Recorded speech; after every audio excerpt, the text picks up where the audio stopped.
Yo, what is up, guys? It's the host with the moist voice, and you're tuned in to the Wake Up Wednesday podcast and the Wake Up Wednesday weekend podcast special. And make sure to go to our Facebook, YouTube, and TikTok where we have way more content. Anyways, guys, let's get into the episode.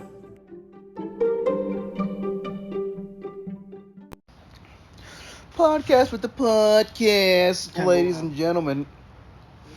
Welcome back. Jesus, fuck. Is it recorded? I think it is. Nice, very nice.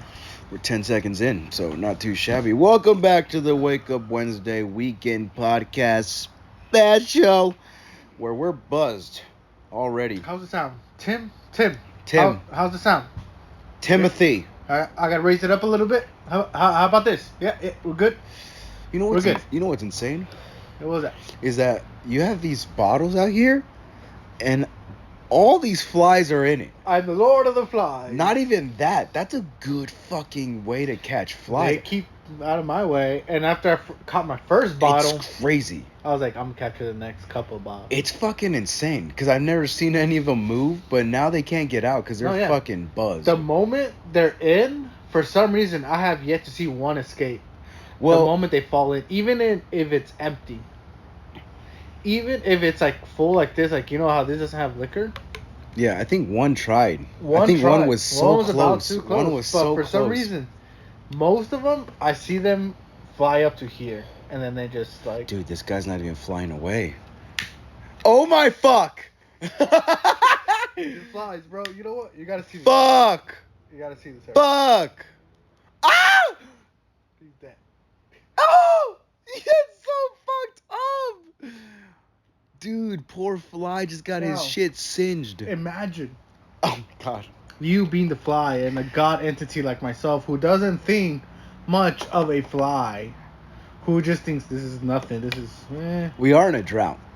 Apparently we're in a drought. I'm saying, this is how God feels, I'm sure. Yeah. I could see that in a way. Hey, but I don't think willy-nilly. You know, I did some research on the story of Lucifer. Perfect angel. The fallen angel? Yeah. No. The perfect angel. The perfect angel, right? Like the perfect angel. But you know what's crazy? Is that God created humans with free will, but angels are conscious on their decisions.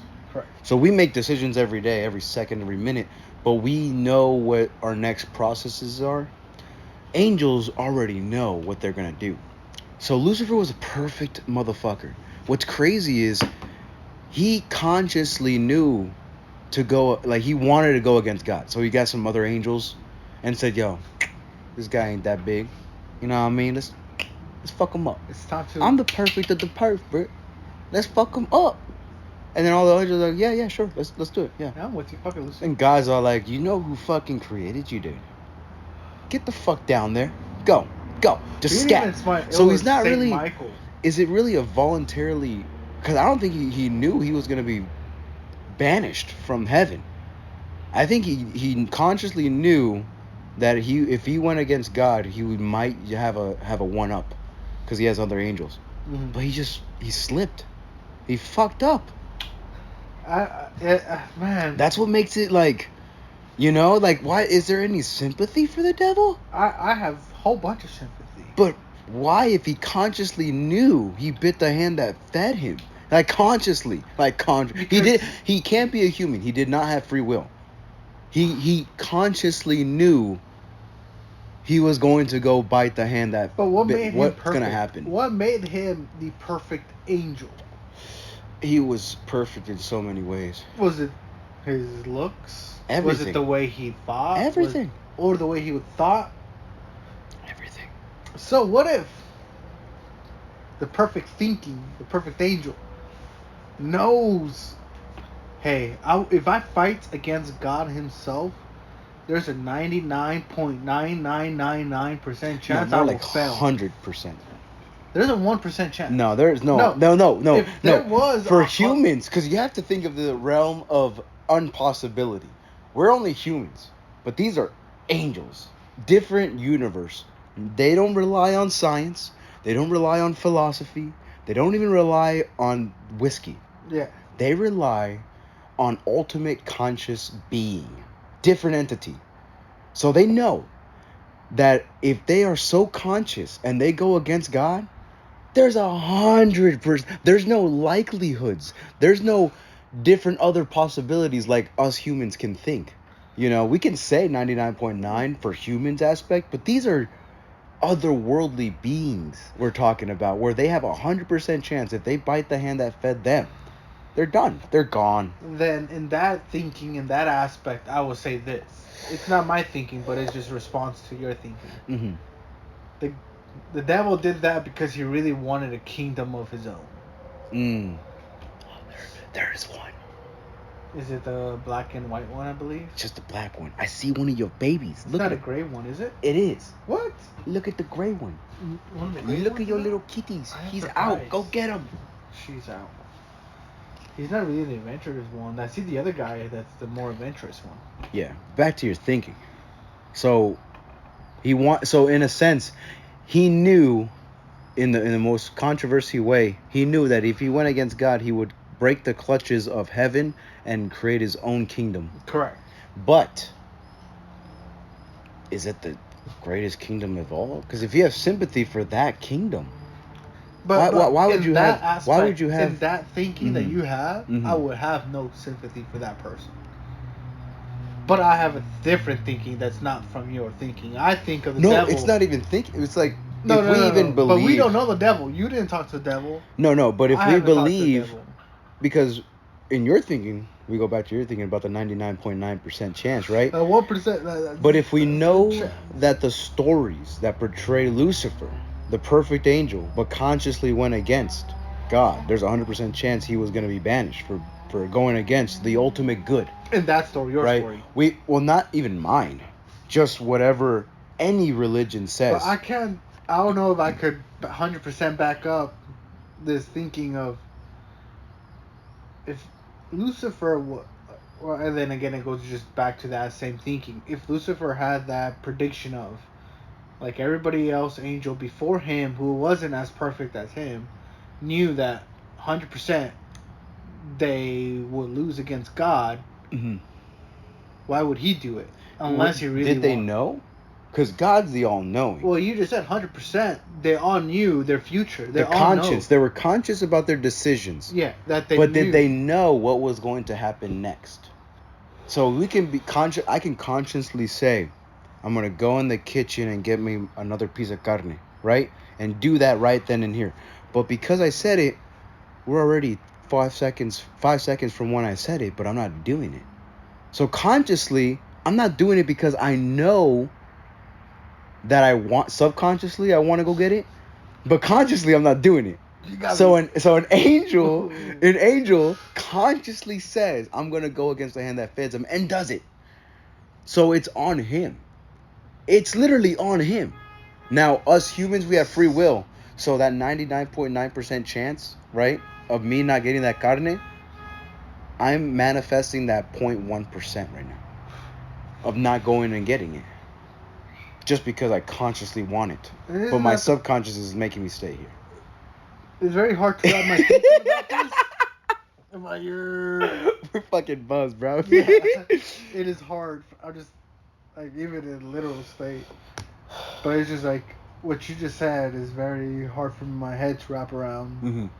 And that's if we're even going with the story of how we portray Lucifer. Yeah, exactly. Because in another sense, in another worldly sense, there could be other stories, right? There could be other stories, but for some reason or another, we believe in the main story that this was the perfect angel, right? As perfect as any other angel. I'll say this. But he went against the Bible. Yeah.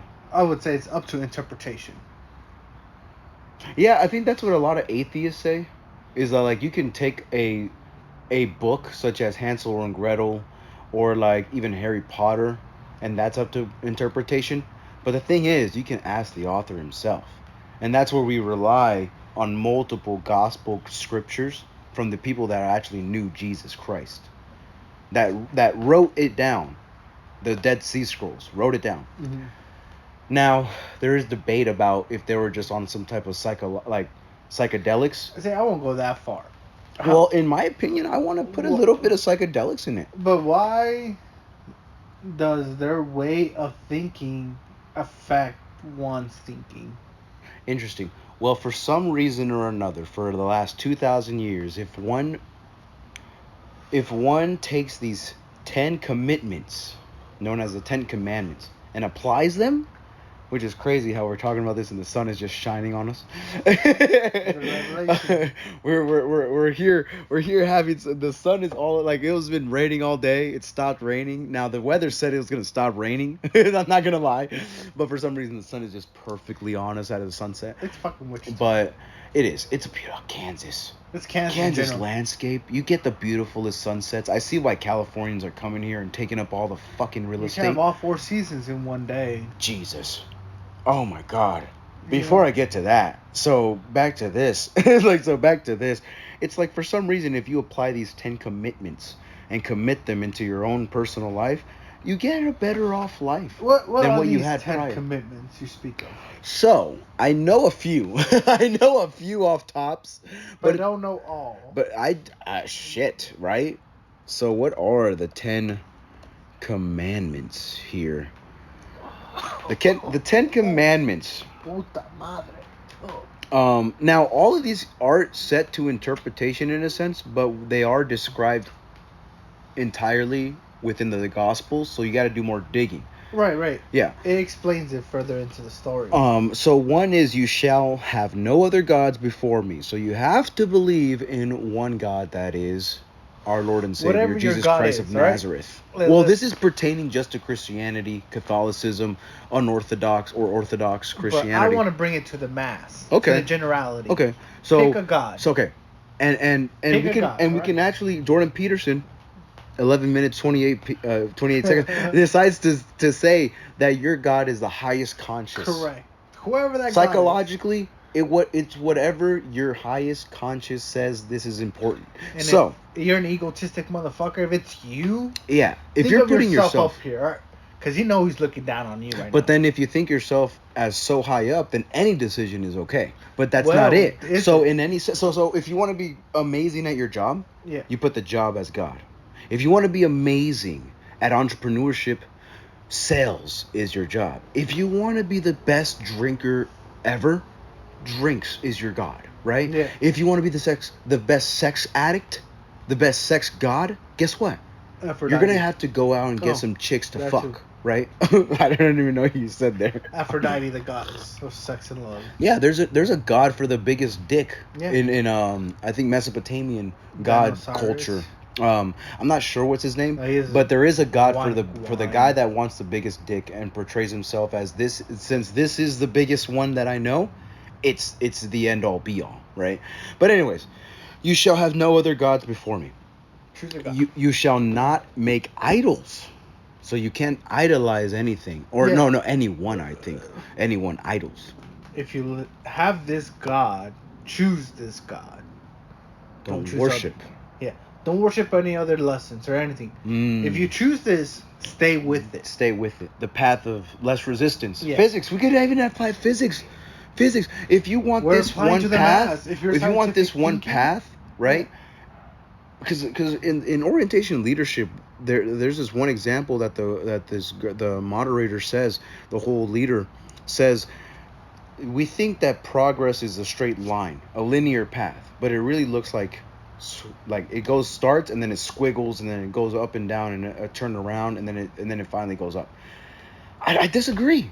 I feel like it goes in waves rather than all these squiggles, because if we are conscious beings, we make our own decisions, we put ourselves in those squiggly lines. But if you follow at least the top two, you idol a certain god, or not idol, but you definitely put something above you that's the highest form of responsibility, you'll get speed bumps. But what do you do with speed bumps besides get over them? Well, I see what you're saying. You won't go into this whole squiggly squaggly because you're not listening to those squiggly squaggly guys. You're explaining it to them, but let me just say it to the people who are as dumb as me. Oh, okay. Choose your god, because you know a god you don't defy. You just know that. Whoever your god is, you don't defy.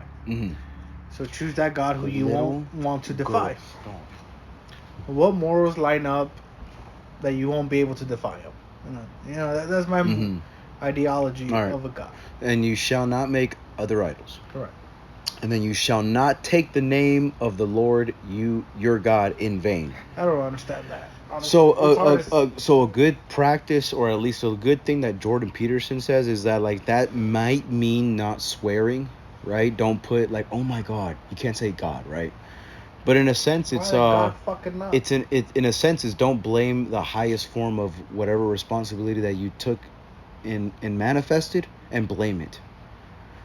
I can't go out because I'm working too hard. No. Tell those bitches I can't go out. That's it. Why explain yourself? Why use that as an excuse when you know you're on the righteous path? Whether it's this or that or the other, whatever that highest form of responsibility is, don't use that as an excuse. You're the herder. No scapegoats allowed. Oh, shit! Oh, fuck! Ballin' with the quotes, bro. That's a good one, dude. We got that on tape, bro. Okay. Is anyone listening? Also, you heard that shit, bro? Yo, he's over here like flabbergasted. He's like, what the fuck my nigga just say? Bro, that was cold.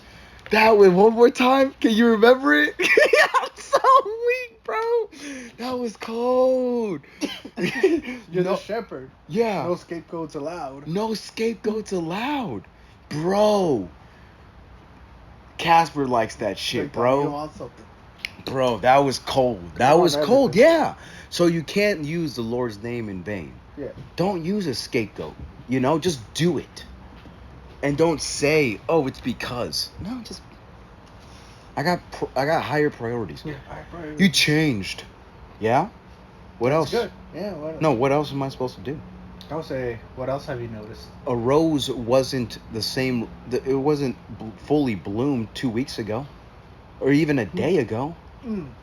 We all plant different petals. You know? I don't know, right? Life's a garden. Or life's a garden. Life's a garden. Dig it. Joe Dirt. Okay, so digressing from this, you know what's crazy We're is, making relatable. you know how we make these fucking guys that dress up like women okay? In Joe Dirt, the guy. make them, or the The society right now is making guys that dress up okay. In Joe Dirt, we thought of them as psychopathic killers. It puts the lotion on the skin, bro.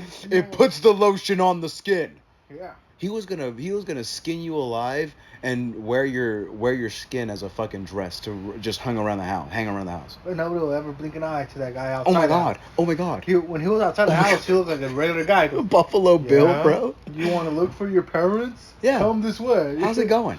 Yeah. Yeah, no, it's great. Nowadays, it's like they kind of just come like outside here and then doing drag queen story hour with our kids. Fucking Christ. What are you teaching? I pray for these motherfuckers. But anyways, remember the Sabbath day and keep it holy. Brave. So remembering the Sabbath day to keep it holy. So Sabbath means a day of rest. So it's cool that you work so hard. Work harder for 6 days and take a chill day, bro. Take a chill pill for a day. Literally, take a day off. Compared to what? I guess that's my only question because it's hard to say. Yeah. Man, well, what can I do on a day off? I feel. No, but like, what else? Like, so even interviewing old men at the YMCA, what is your biggest regret? I didn't hang out with family much. And then asking my priest, is working out on a Sabbath day considered a sin because I'm working? These are the stupid questions, but they're like serious questions. He's like, no, as long as you don't use that as a distraction away from your family time. And it's like, oh shit. Okay. So what's holy is to keep the things that are closest to you, even closer to you, on that one day, whether it's Monday, Sunday, Saturday. You know, I heard a priest when appreciation. Having a what? A day of appreciation. You appreciation. Look how much you accomplished. Yeah. Oh my God, that's perfect. That is perfect. That's perfect. In the day and age of pride, you know, pride's is the illest sin. Literally, will get you to hell faster. Is being prideful on every accomplishment. How about you work for 6 days, like the hardest you can, and then for one day, take a deep breath and be like, look at look at all these tracks that I Yeah, I'm made. gonna take it easy that day. Fuck I'm it just gonna up. take it easy. And it does say keep it holy. It doesn't say day off. Yeah. In Just my keep it holy. opinion, I gotta ask my priest about that. Like, and I asked one of them too. I'm all like, can I have a podcast with one of you guys? Because I'm very fascinated. I have some stupid questions. I'm like, well, you gotta go to our website, make a reach That's out to one badass. of At us. least there's not saying no. It's like there is a No, way. yeah, and I haven't done it because I'm lazy. But Yeah. one day One day I'm gonna come email on. one of them and hopefully they're available. I'm pretty sure they will say yes. But no, yeah, I want to ask like, what does it be by keep it holy? Because it doesn't say day off. So if I do work but less work? Can I do? And maybe he might say the same thing where like do work but don't use it as a distraction Mm-hmm. for the very most valuable thing, which is family. At the end of the day, it sucks hearing those YMCA guys going like in the sauna, like what's your biggest regret, old timer, or in the hot tub, just picking their brains, just not spending enough time with my daughter, or my son, or even family. Next, my wife died yesterday. I don't fucking know, That has happened. Oh no, but I'm Oh, just okay. saying, who knows what? Who knows? I'm not gonna pick. Right. I'm not gonna dig deep, but definitely when they say that, it's like, yeah, yeah, memories. You know what I mean? bet, man. It's just like, hey, I bet you, like, if you put yourself in their shoes, you're 99, and you have a daughter that you barely spoke to. Like, man, I wish I took a half day off on Sundays. Oh man. I worked till 12. I got up at 5 a.m. I did all my same routine, but instead, I didn't work till 12. I came home and those 4 hours might have been still precious going forward. So even in that, you get a guy that works for 55 years, all his life is now in a pension and retired, but didn't spend a single time with family. Who does he have to talk to? Because now the children put him in a nursing home. I was like, the other retired people in that nursing home, right? Because this is a conversation I had with Brian and Hyra over at their house. So psychologically speaking, there's an Eric Erickson stages, but also Jordan Peterson interviewed this one professor, or at least the headmaster at a children's school in UK that's getting a lot of controversy because she still believes in actual discipline and practice, not like physical discipline, but like, you guys are going to eat this and this is what we're going to give you. This is the curriculum. We're not deviating away from it. This is your uniforms. These are the uniforms. And so parents are like, fuck yeah. These kids need structure. They don't have uniforms no more? They took that away from Oh my god, bro. In the UK, everywhere, this wokeism. Yeah, there's no America, uniforms. is there still uniforms? I'm sure private schools, we call them private schools, right? Because that's a private school, what I'm talking about, the headmaster.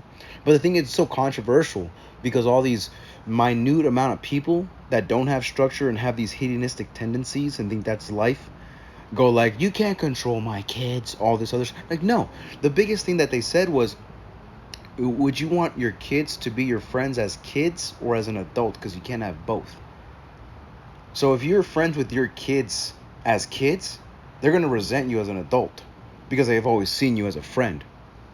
But if you have some sort of discipline, structure, rules as kids, you can be their bestest friend for the 50 plus years that you're still left around here as an adult. So why would you want to be your best friend with your kids for only like 16 years out of the 50 others that you have with them to develop even adult relationships? That's where you get that example. You work 55 hard-working years but didn't pay attention to your kids, so they put you in a nursing home. Because it's like, you put a roof over my head. Oh yeah, I have this trust fund. But where was he? I know where he's at. Shit, I wish I had a trust fund. In a fucking home. I feel like there's probably studies on this, but like, what are those people or what are those kids that actually still take care of their parents, and how were their parents with them as kids? In my opinion, I feel like the kids had structure, rules around the house, some sort of discipline, and so they're going to take care of their families because now they're adults and they understand. But we're seeing a lot of these fairies, a lot of these fucking Twinkie kids out here that will literally slap their parents in the face if they say something wrong. I'll ask you something. That's Yeah. fucking really strange. I would bitch slap the fuck out of my kid. You raise your hand at me, But dog? you know what's crazy? You know what's Choke him. crazy is you don't say I'm gonna bitch slap the shit out of my I'll adult. say it.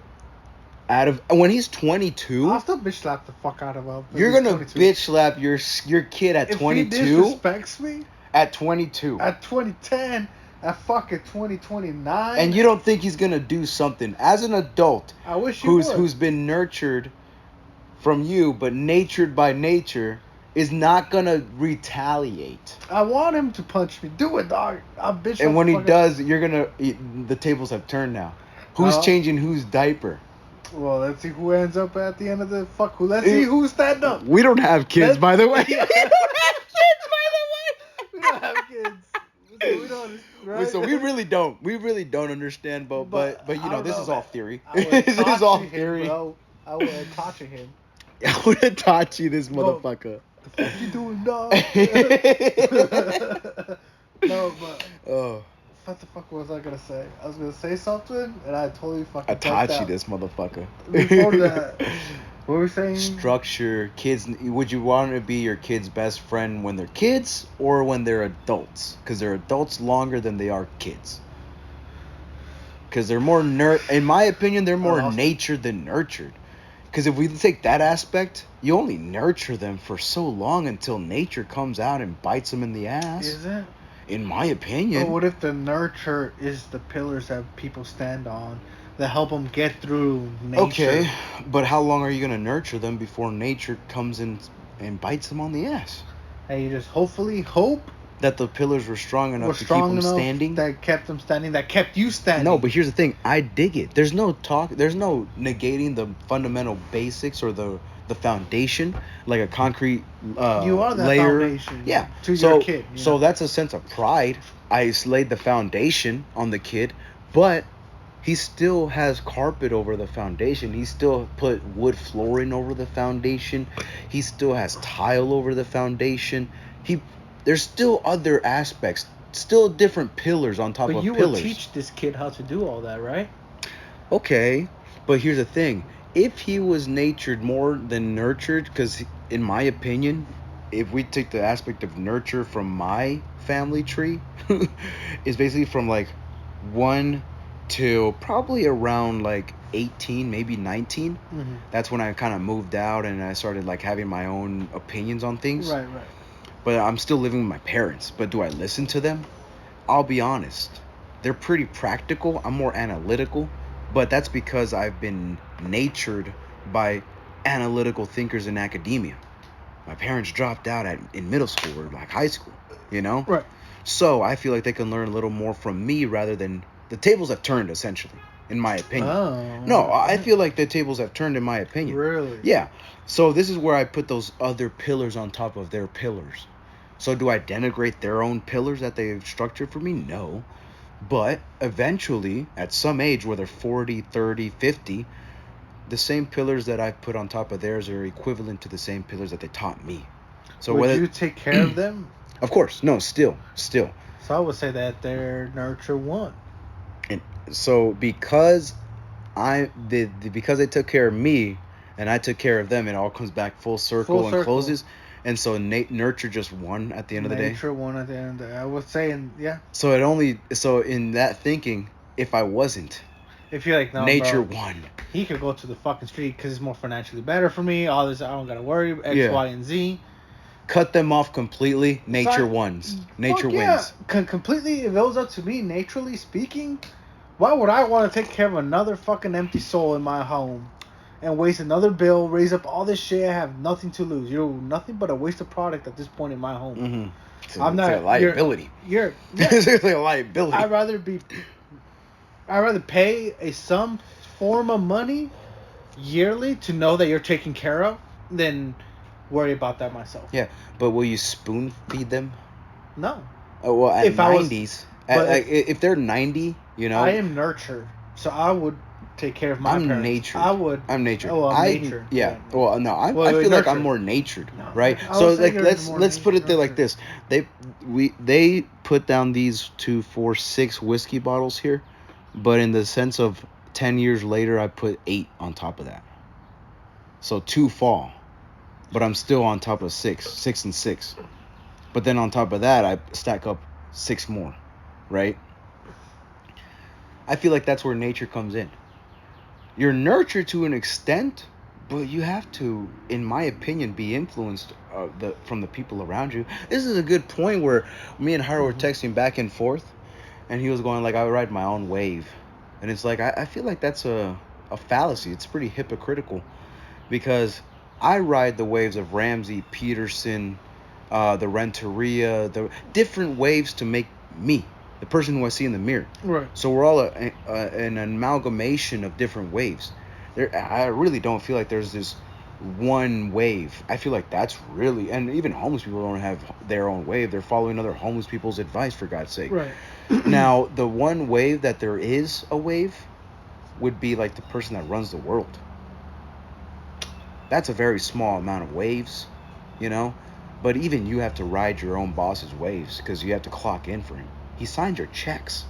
You have to ride his wave for at least 5 hours of the time, and that doesn't make you. You're just riding your own. If you did, you would own your own business. If you did, you would have your own employees.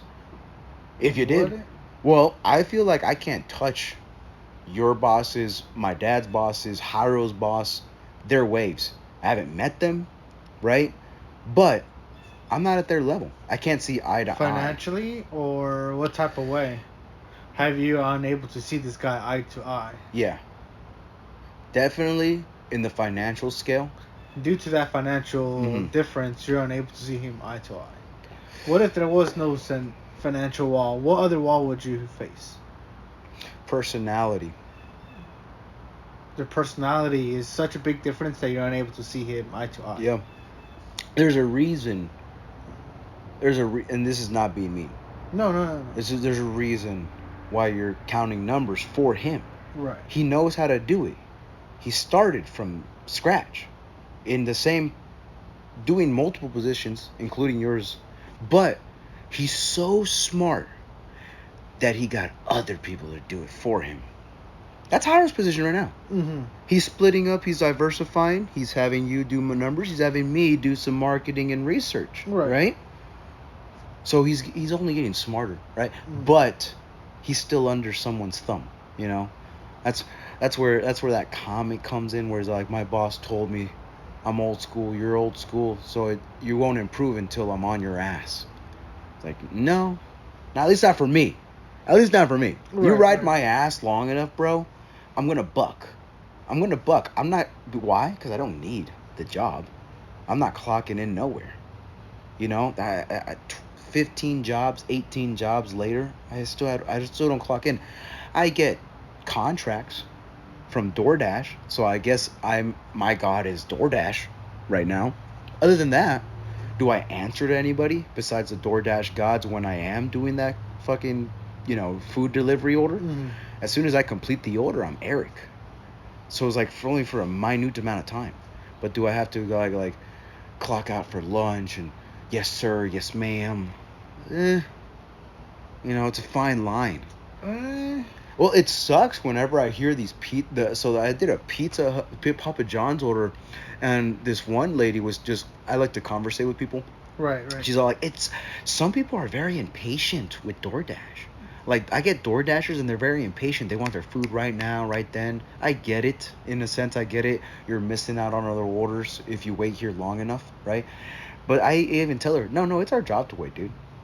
You're making the food. You have other food to do. We can cancel the order anytime. But for these guys to portray their negativity onto you is a no-no. They're just fucking assholes and taking advantage of this amazing blessing that we got as to not follow orders from a boss. What does self-contracting mean? Like, definitively. You're not the primary contractor. You're going to be a sub, so you're applying to somebody primary. Yeah. So I'm not hiring you. I'm hiring the company you work for. They're subcontracting everything else, which is none of my concern. So an independent contractor is a self-employed person or entity contracted to perform work for or provide services to another. So yeah, you're right. But I like the first one, self-employed. I don't have to take the order.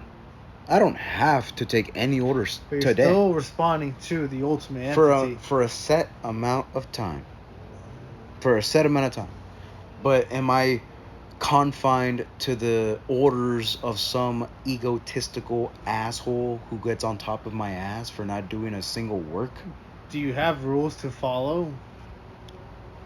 Definitely. Then yes. No, definitely. So at the end of the day, yes. But The it sucks. egotistic might not be in your face.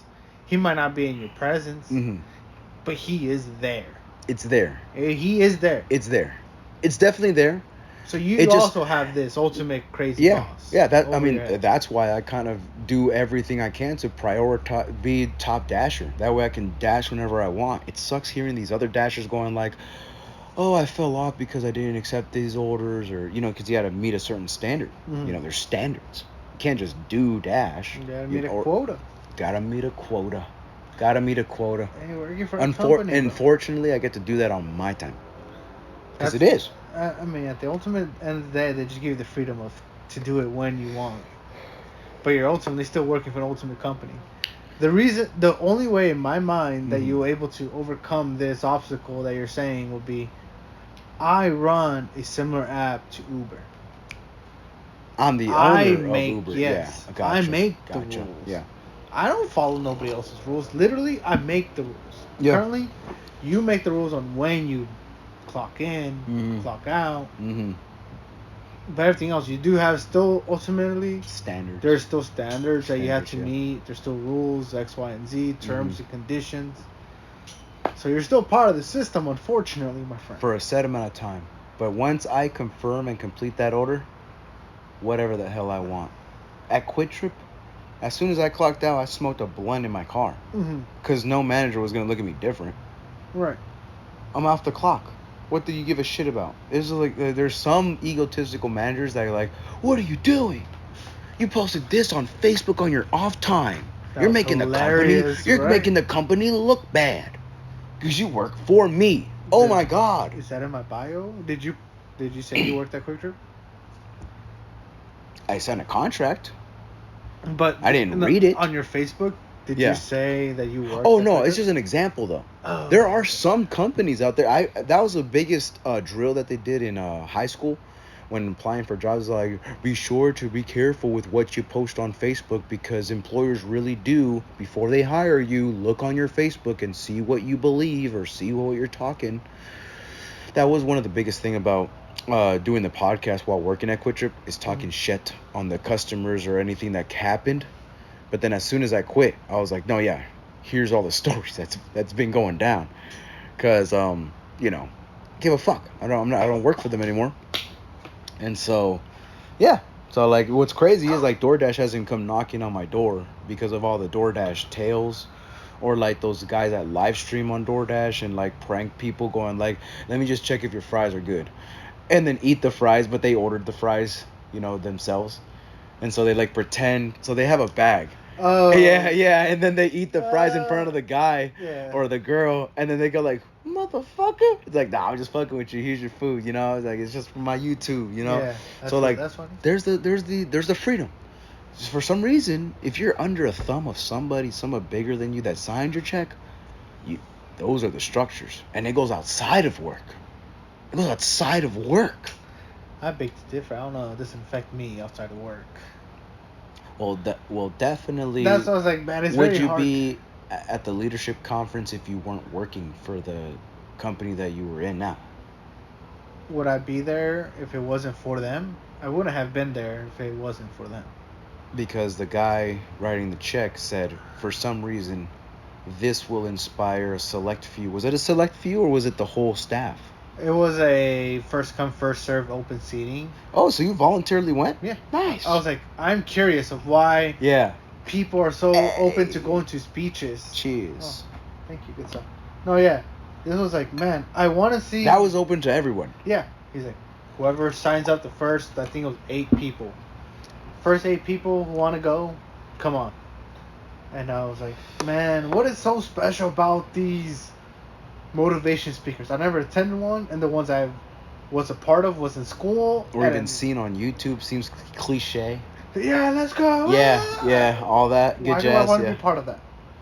So this time it was more, eye opening, in yeah, my opinion. it was just like, this is your free time, your Oh choice yeah, of being here. yeah, You take what you want from it. And then I wrote notes. I yeah. wrote down a paper. I was like, damn. I learned more than what I thought I was going to learn. Mm. And I took more than what I thought I was going to take. And I'm happy for it. And I was like, damn.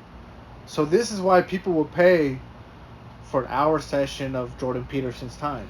Because he was here in Wichita, but in Mm-hmm. my mind, I I'm didn't like, get a ticket. Couldn't afford it. I wanted that VIP, sold out. Couldn't even get it. if I could afford it, I wouldn't have done it. Because Mm. I don't believe in motivation speaking or Mm-hmm. lectures person to person. Like, Mm-hmm. I can get your content in a book, Mm-hmm. on YouTube, on somewhere else. I don't need to see it face to face. Yeah. Well, like you mentioned, time. You gave up some time. There was that conversation we had earlier about like, what gives me the satisfaction of giving poor people food. Yeah. For some reason, I understand time, the aspect of karma. What goes around comes around. The more you give, the more you'll get. For some reason, I use that to my advantage. Why not be a quote unquote, how people nowadays say, a nice guy? Because that's nice to do. Not a lot of people give food to homeless or like hungry people. Right. And for Well, some it is. reason, being the nice guy finishes last. Nice guys. Finish last, that's why I treat you like trash. but in that sense, I disagree because that's just a comedy. That's just a comedy. Oh yeah, that's good. It's a skit. It's a skit. Don't- People yeah. are making. In my opinion, that song was making fun of people that would actually follow that mantra. Yeah. At the end of the day, he goes, "Fuck you and what you say." But he goes at the end, he goes, "I don't need to listen to you. I'm gonna keep being a nice guy and still get the girl I want." There's like, No, wait, baby, please come back. yeah. Yeah, no, wait, oh, wait, it's a skit. And some people took it serious. I was that dude. Not that song particularly, but for a fat minute, I literally believed in some YouTubers' like opinions when I didn't know there was actually comedy or they're just making fun of things. I followed it, looked at the mirror, and I was like, "Fuck, I fucked up. I fucked up. Like I fucked up. Oh my god, why did I listen to the dude smoking every single day? This is back past Eric, and saying that, oh, and I'm not gonna name names. Everyone studies while high. I listened to that. I got high, I dropped love out study twice. high. But that's on me. Right, that was your way. That's on me. People Yeah. can probably function, but the high percentage of chances. Hey, I get drunk at work. I almost I get drunk at work. Hey, but you're I still on the drink clock. at- Ah, I'm off the you clock. can't say this. I drink on work and I get high at work and I function well. So I was like, it's not for everybody. It's definitely not for every. Yeah. But I am an advocate that it is possible and it is there for some people. Yeah. No, yeah, definitely don't knock it till you try it. Holds true, But then again, this is where I say not a lot, psychedelics aren't for everyone. That's where I it's feel not like for everybody. religion really gives you the psychedelic experience without the psychedelics. 100%. You're in a community at church. You follow these rules that you don't have to dig deep in order to get, and then you get high on life. You're sober as fuck. You get high on life. You get high on the knowledge of life is just constantly going like, hey, yo. And in some sense, using it to your advantage. Yeah. He's your Jordan Peterson. That priest is your Jordan Peterson. Like, man, what if you see this guy 1 hour a week, and he comes and be like, yo, I know you've been having a bad day. Let me relate. Yeah. This is a piece of knowledge. I'm going to lay it down. Perfect. Let's go Boom. back to the same routine. Call it a day. Thank you for attending this hour of mass. Yeah. There's so many proverbs and stuff where you can just plug them into your life. For some reason, it kind of makes sense, but that's just your perception on how you plug it in, right? You have the best life in the world. Oh, yeah. You read this proverb and be like, no, wait, I missed that one. I fucked up. For some reason, Catholicism is always portrayed as we mope around our guilts. It's to get the guilty in your face. Christianity doesn't have that, which is the two different things. I went on a date with this Christian girl, very Christian girl. Very Christian girl, like how Very. Christian? She didn't believe in the Virgin Mary. That's very Christian. But how like Christian are we talking well, about? she Like, didn't want a second date because she didn't. I told her my beliefs. What does she dress? How does she Turned dress? off. Oh man, I mean, she had a pretty good dress. Didn't have So any it's a dress? piercings. Okay. Her family was like first generation here, so she was like fresh off the boat type shit, you know. And so, but she was very Christian to where like when I started talking about she just really disagreed on the Virgin Mary. She's just a woman. I'm like, That's she's what all just a Christians believe, though. woman. No, they don't believe in saints or other people other than Jesus. Yeah, no, Jesus is king. Jesus is king, but that's in But both. there's no saints. But the Yeah. mother's not important to his development. Hey, This is where not we to get the them. nurture nature. Yeah, exactly. Yeah. I believe in the mother. Yeah. In the mother Mary. That's why I believe in. But she nurture. didn't want a second date because of what I thought. So this is where literally Christian Catholicism clashed. Didn't work out. So that's crazy to think, right? One Is it? transfers to the It's not very hard to believe. well, I think we have an uncle that's Christian, is a Christian pastor, and converted our aunt No. from You don't think Catholicism to it Christian. is? It's a fact. Oh He shit. is. A So it was. pastor. No, but was she a Catholic and converted to Christianity? Because Do you know? Do you want to know that's my the biggest. honest belief? Oh, go for it, dude. We're not naming names. Would I drop your names? Fuck Right? no. So we Don't know. do that. That's fucked up. Money is their god. I think One more time. money was the god that they chose.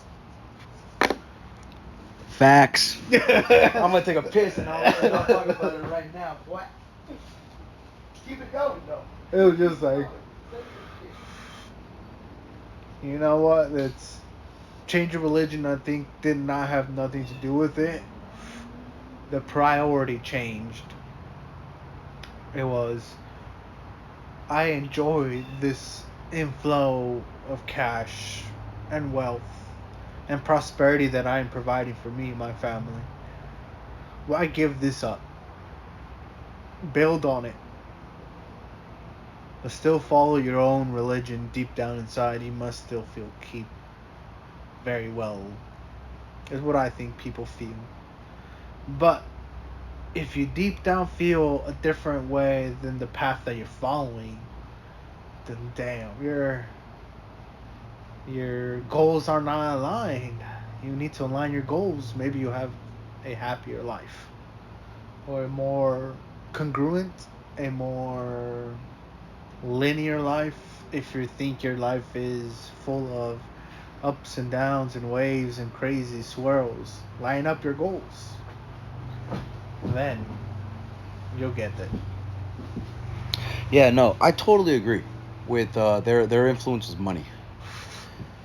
Like, I'm not gonna lie, like they hired the taco guy, always flex a little bit more than they should have. Their sons were very condescending with their money. You know, I'm this, I'm that, but the thing is, that's what, in my opinion, that's what a lot of people want, the family union of your son's a football star, your other son's this, your daughter's an academic. But it all fell down. It all fell down. It literally fell down. Their own church is now a fucking bin store. Talk about still in the pursuit of money. It's a bin store, part-time. When I went there and visited, and I heard that the son, the firstborn especially, because the firstborn is always closer to the dad. Oh, Jesus Christ. But the other kids weren't even around. They were just kind of singing in the choir, but not preaching. Anyways, the kid literally said, if you didn't give your tidings, now you can download this app and give your tidings to the church. What? It says in the Bible, give 10%. Because you want it, because in Ramsey's rules as well, at the very seventh step, is live, but also give like no one else. Because if you give, you will also receive. But if you tell people and remind people, hey, some people in our congregation didn't give. We have an app where you are now forced, so you can't miss a day. We're a bill. Consider us a bill on top of your credit card debt, your mortgage, your car pay. We know you're struggling. We don't consider donations, guys. We need to keep these buildings up. We need your money. No. Our beautiful Catholic church downtown is as beautiful as it is because of friendly people that decided to give 5, 10, 20% of their income and know that they have a sense of community. And the ones that had the benches named after themselves. Fuck yes. Fuck yeah. Why not? You can't have a library with your last name, but you can have a bench. It's something for being an average Joe out here. Yeah, it could be something, but still. Even Ramsey had to have a building and a whole community and a whole business with his last name. Even Rockefeller needed to make a fucking library. I feel like there's like a big giant building with the president's name on it. Roosevelt. Trump. I was thinking about the Trump building. Yeah, well, he sold it to Sears. That's a did? Sears building. Oh, it is a Sears now? I believe so. I'm pretty sure. Let me see here. How long ago was this? Did Trump The Trump Tower? sell his building? I'm pretty sure it's called the Sears and Trump Tower, right? Or something like that. I want to say it's like a tower. It's like 2011 to 2021. Oh wow.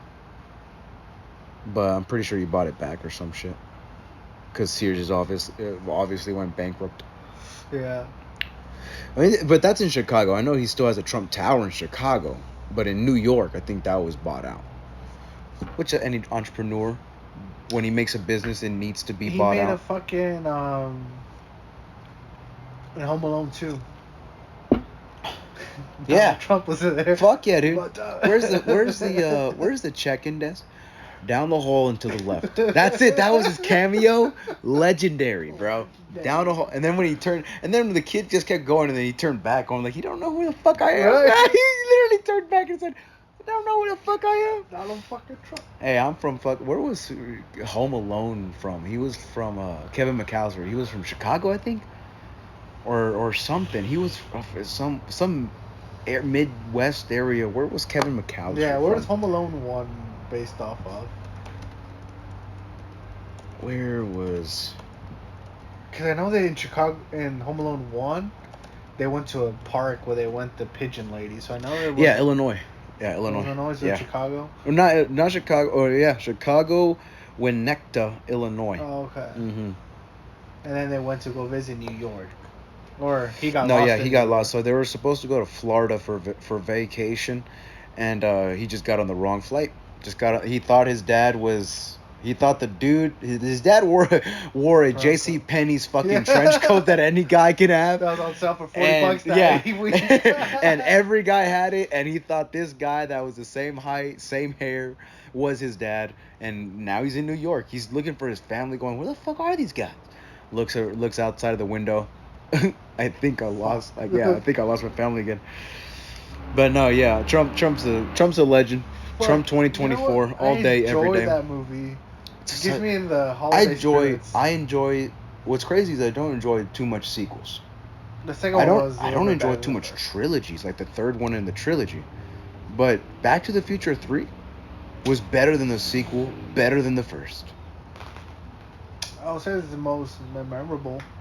Cowboy stuff. I'm a sucker for cowboy shit, bro. Yeah, it was just like cowboys and time traveling. The second one was too much of everything, in my opinion. Future, going back to the past, going to the modern. The first one was iconic, obviously. Kind of boring now when you think about it. I can't watch the first one. I saw it on Netflix. I kind of had this sense of, man, nostalgia. But then I'm like, I've seen it too many times. But the third one, I can play that every day of the week. Literally. I have reverse on the first and the third with you.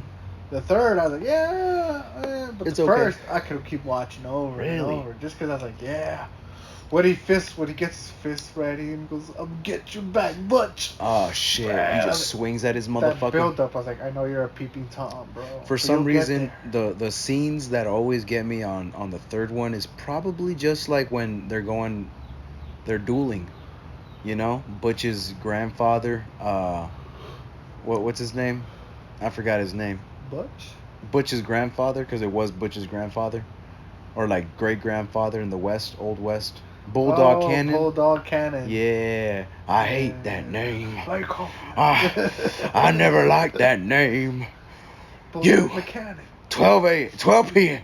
High noon. Come on, bro. That was 1920s. Here in Kansas. Maybe the 30s too. All of a sudden we have buildings 100 years later. It's crazy. I mean, New York had buildings, but that was like in the 1870s, It's the 18 shit. skyscrapers. But for they some, came down. yeah, oh yeah. Well, for some reason, the Midwest didn't catch up until like obviously, like now, Californians are coming to Park City. They're building a downtown. Now, and I'm not saying all Californians that are, but for some reason, Park City is building a downtown now. But I will say, yeah. What I enjoy about these new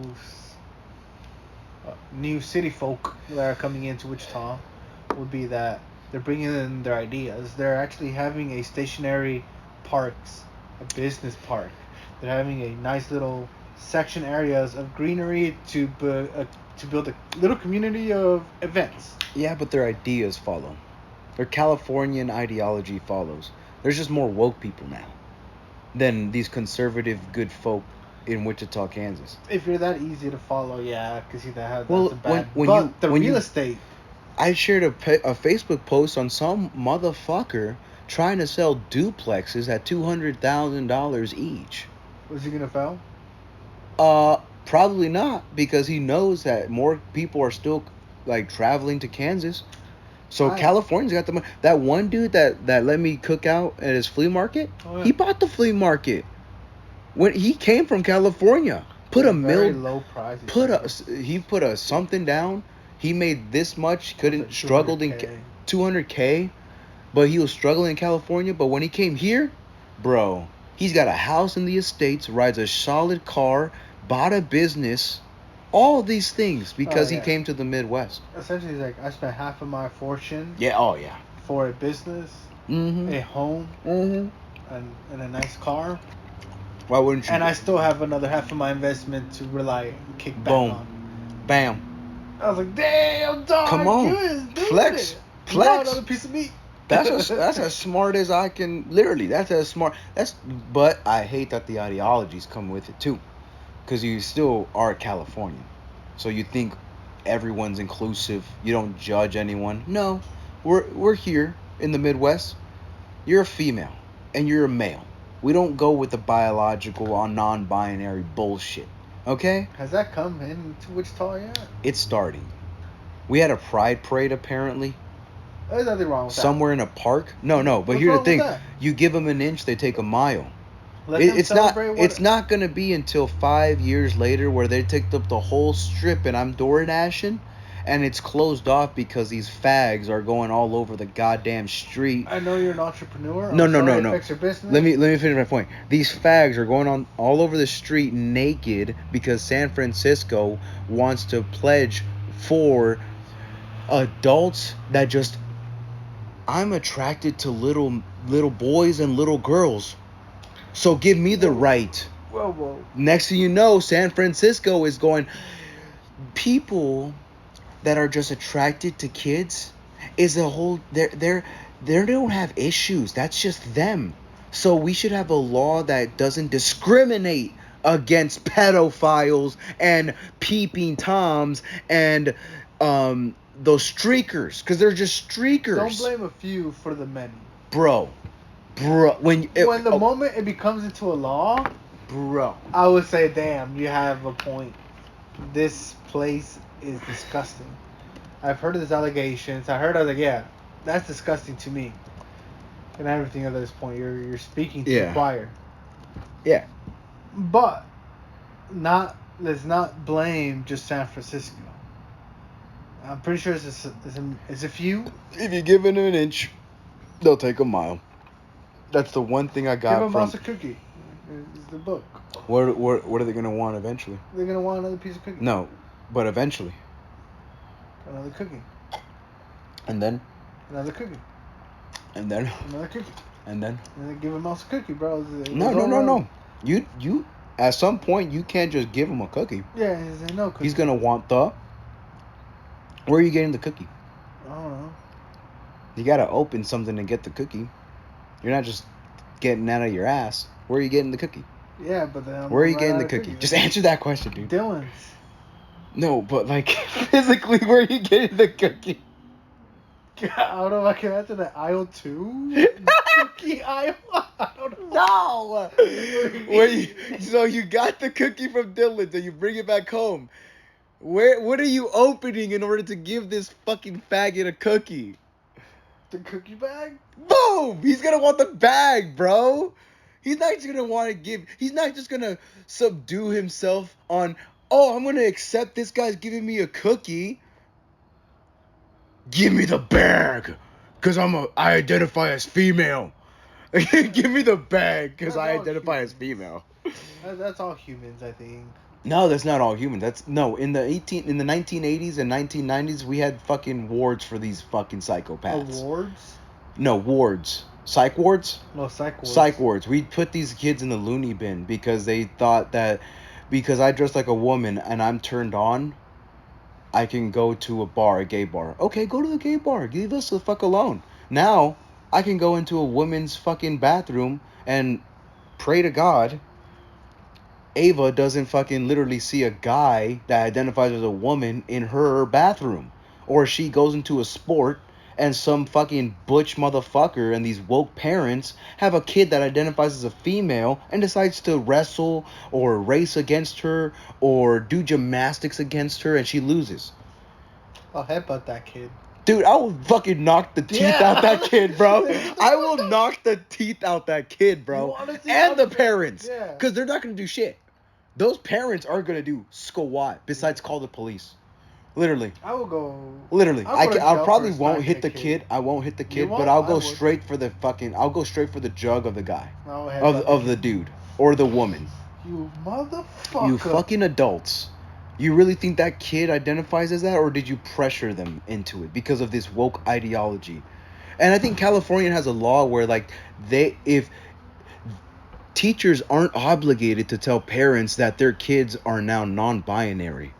Wait, what? Yeah. So think about that for a little bit. So if teachers aren't obligated to tell the parents that your kid now identifies as this and that, that means only one thing. The teachers are now having some type of fucking some type of influence on these kids, and that for any parent shouldn't be a let go.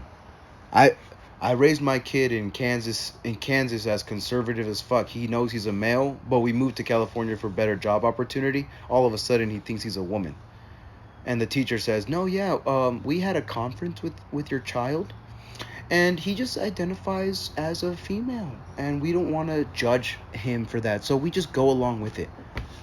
And I'm taking him out. Come here, Jimmy. Jimmy, come here. We're going to homeschool now. Yeah. We're gonna homeschool you. Like, yeah. But what about my friends? Don't fucking talk like that.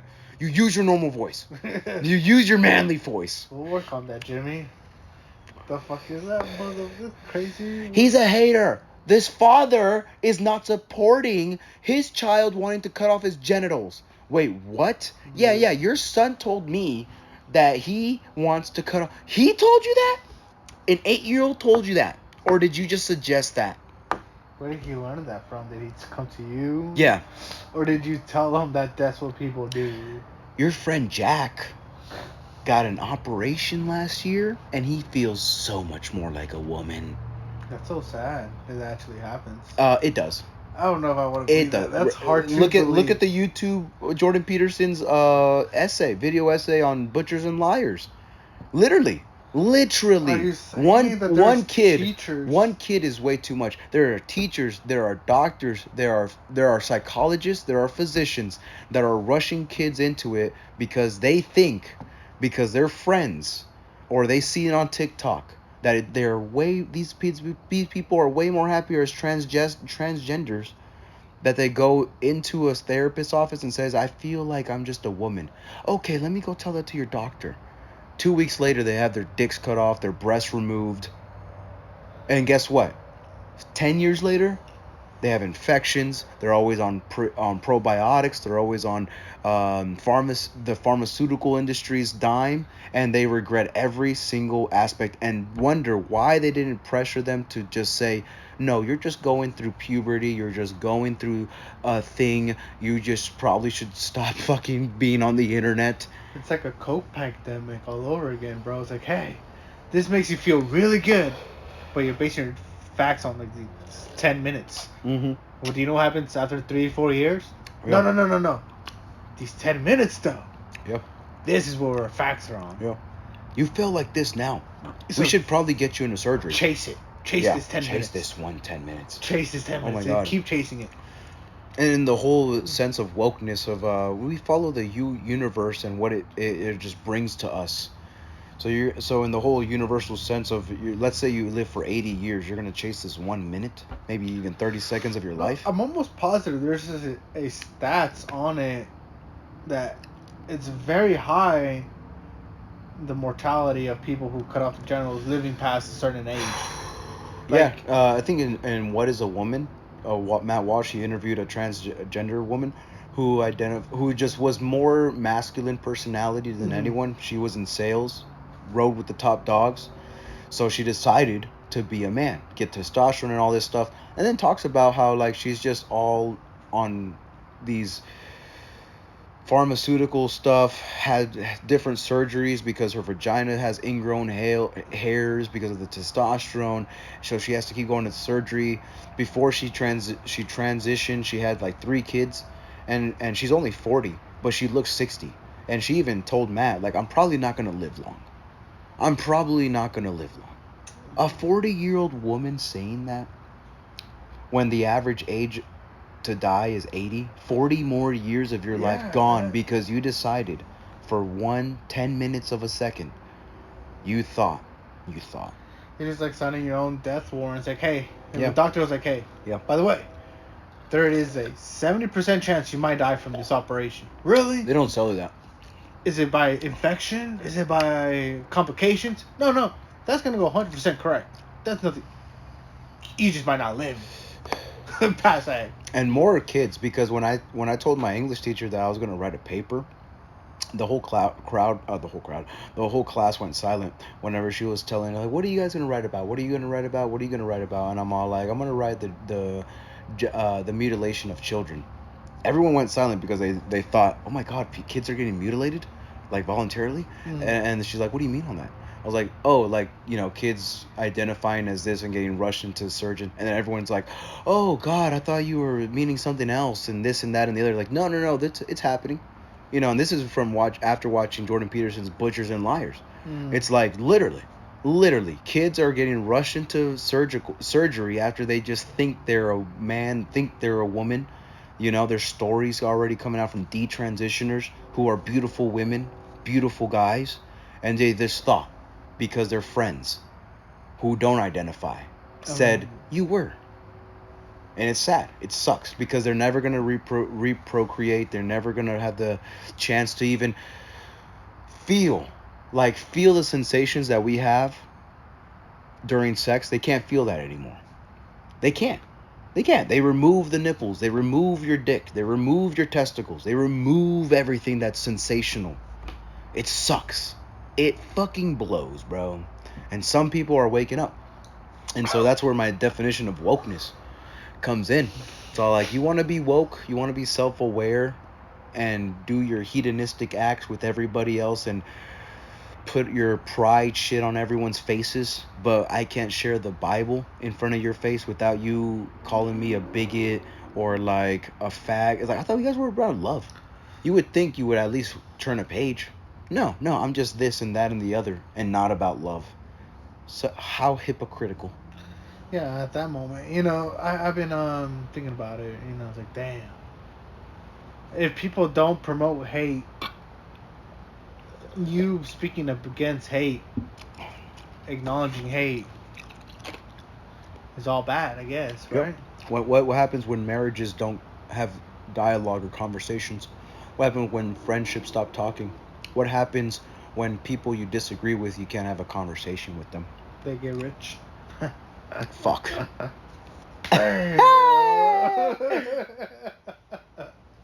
That was pretty good, I'm not gonna lie. So the fifth commandment. Oh shit.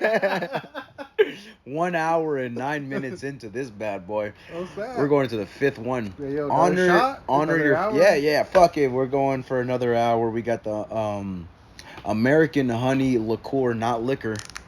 Still holding true. To this Still day, I don't think this is liquor.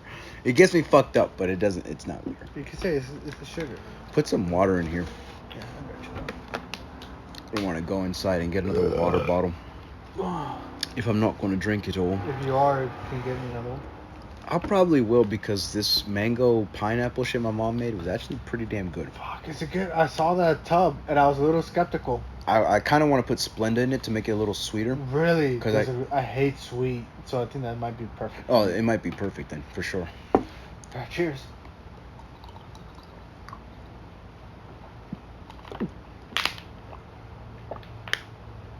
Oh yeah. I think I am religious. I keep stinging my fucking throat. I think I did something. holding these things in. Jesus Christ. See, my trick is I don't breathe. I was like, hold You don't? Nope. I hold in my breath. I go. And then one last breath. And I don't take a breath until I drink water. Because then your sense of smell takes the priority of what comes first. So if the last thing you took was water, that's the first thing you taste. It's not even the breath. It's not even the breath, bro. Like so it's like taking water, right? Right. And you're holding it in on that throat. Like my throat closes, and it kind of just stays there for like a second or two. Oh yeah. So it's just stinging, and then I open my throat and then chug the rest. That's what you're doing. So those 2 seconds really fucking suck. Afterwards, during it, I kind of just, it's okay. But no, yeah. That's where you're coming from. Yeah, so I should probably stop doing that and just chug it and stop being a pussy. I don't know. I am a big fan of the 2 chug. I do 1 swallow, and then I take the second one in, and then take it down with water. I heard that. I try to keep my esophagus as open as possible. That way it just dunks down. Hey, that could be but the it best. stings. But yeah, I feel like it stings. Like, let me just first wash it real quick, wash the palate real quick, and then I'll just take the rest. Okay. And then wash it away with water. Fair. Is the way I think about it mentally, at least.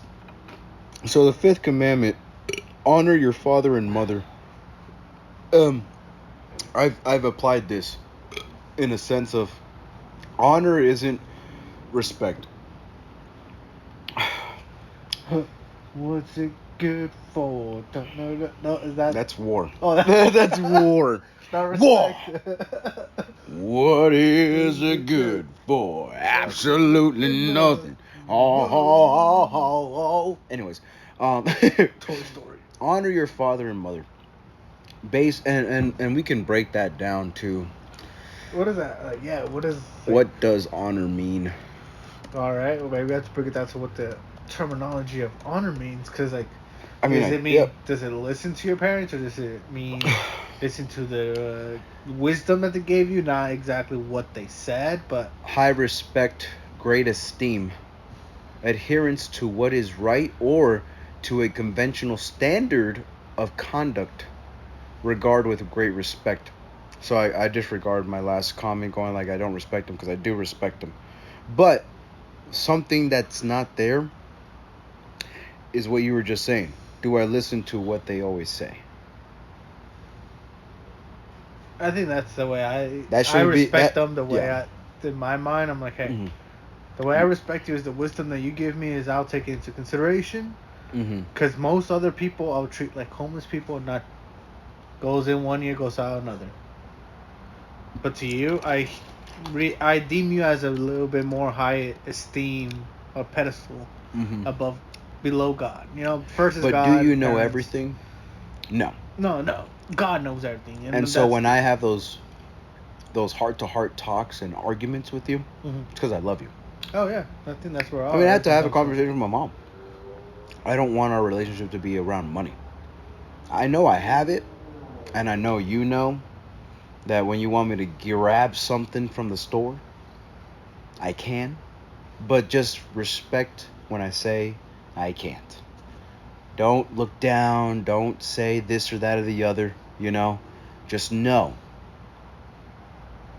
Just know. You know, it's not out of disrespect, because it sucks when some people go like, "Well, I'm your father. I'm your mother. So do this for me." Like, no, no. You're no. Like, no. I'd rather go take a piss in the back. Keep saying what you're saying. I'm so weak. I'm gonna take a piss. That's the way I would say it. I'm gonna go take a piss real quick. Yeah, keep doing what you're doing. No, yeah. Well, like, from Joe Rogan's perspective as well, it's like we're all just kids that got a little taller. You know? 100%, yeah. Well, like, I also take the perspective, the practical perspective, right? Practical, not even analytical. These kids dropped out of high school, so they do have wisdom from life, but is it proper life? They're not going to know the standards of Ramsey. They're not going to know the standards of a Rockefeller or like a Ray Kroc who took advantage of the McDonald's brothers. Oh, yeah. You know, the whole scheme of this and that and the other. You know, they want Ariat. They want Polo. They want MK. They want Coach, because that's what all the rich people have, quote unquote. You know, they want to ride amazing rides. You know? I don't know what the most amazing ride is right now. A Toyota Camry, because all millionaires ride them. Because all millionaires ride them. Sustaining, huh? It's very affordable. I'd rather be. I think I'm gonna go back to my Cadillac one day. One day, when you can afford it. When I can afford it cash. When I afford it cash. When you follow Ramsey's rule, because he rides a Raptor. Oh yeah. A 2024 Raptor, but he's a multimillionaire. So when you're worth 100,000. And you can blow 10,000 and just come to the backyard and put that 10,000 in a wad and burn it. When you're comfortable with doing that. I would never No. with that. At one, what's crazy is that you got to put yourself in the perspective of how much What money do do you you have? mean? Well, how much money do you have in the bank? Because I can reach in my wallet, grab a $1 bill, and burn it. That's how a millionaire sees $10,000, bro. Bro, did I just blow your mind, my nigga? I think I just blew your mind, bro. I think I just blew your mind, because that's exactly what Ramsey says. Is that what's your net worth? We're not in debt. We paid our mortgage, and we have about $200,000. Should I buy this car? As long as it doesn't exceed 50% of your yearly income, I say do it. That's what Ramsey says, right? That's crazy. And the perfect perspective is, if you can look at however much this costs, $40,000, right? A $40,000 car, and go in the backyard and burn it, because that's exactly what you're doing. It's going to devaluate. Anything True. with engines and wheels is going to devaluate, so you're going to burn it anyways. Damn, man. My nigga. I had that much cash, dog. Come on. What I would can you get do? $1 right now, right? Yeah. With that baby step 1, bro, it's over. Yeah, I'm no. burning 1,000th Yeah, no, I of feel, the fucking baby step, yeah, and no. just Putting not it into people will literally get a check every 2 weeks on a Friday and cannot burn a single dollar, but they'll literally go into debt for a fucking caddy, you know, good caddy. or even a Ford F-150, because it's Slam. a 4x4, and it has all-wheel drive, Ooh. and it has a touchscreen. They have the lights. Ugh. Has nice little headlights. I can't wait to pay off my Toyota Camry, because I'm going to look at that differently too.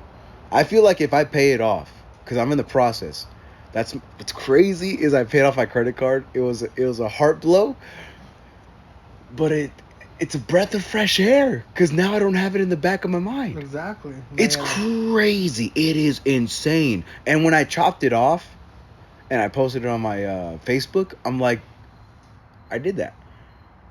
It's like at 18. Congratulations, man. Thank you. At 18, I knew how to use a credit card, because I always paid it off every month.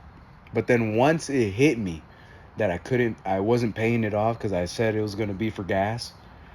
And then I watched the Ramsey going like, everyone says they get a credit card, they go into debt, and they say they're going to pay it off. Everyone says it. Next thing you know, they drive themselves in a deeper hole. I was like, fuck. He's reading my mind, bro. That's true, bro. He's reading my I fucking got 17 mind. examples of that. Oh my god. Oh fuck. No, yeah. Well, the thing is about collections is all like Jesus Christ. That's the damn. other thing too. Is all like my collections. It's like it's the car that's reality right now.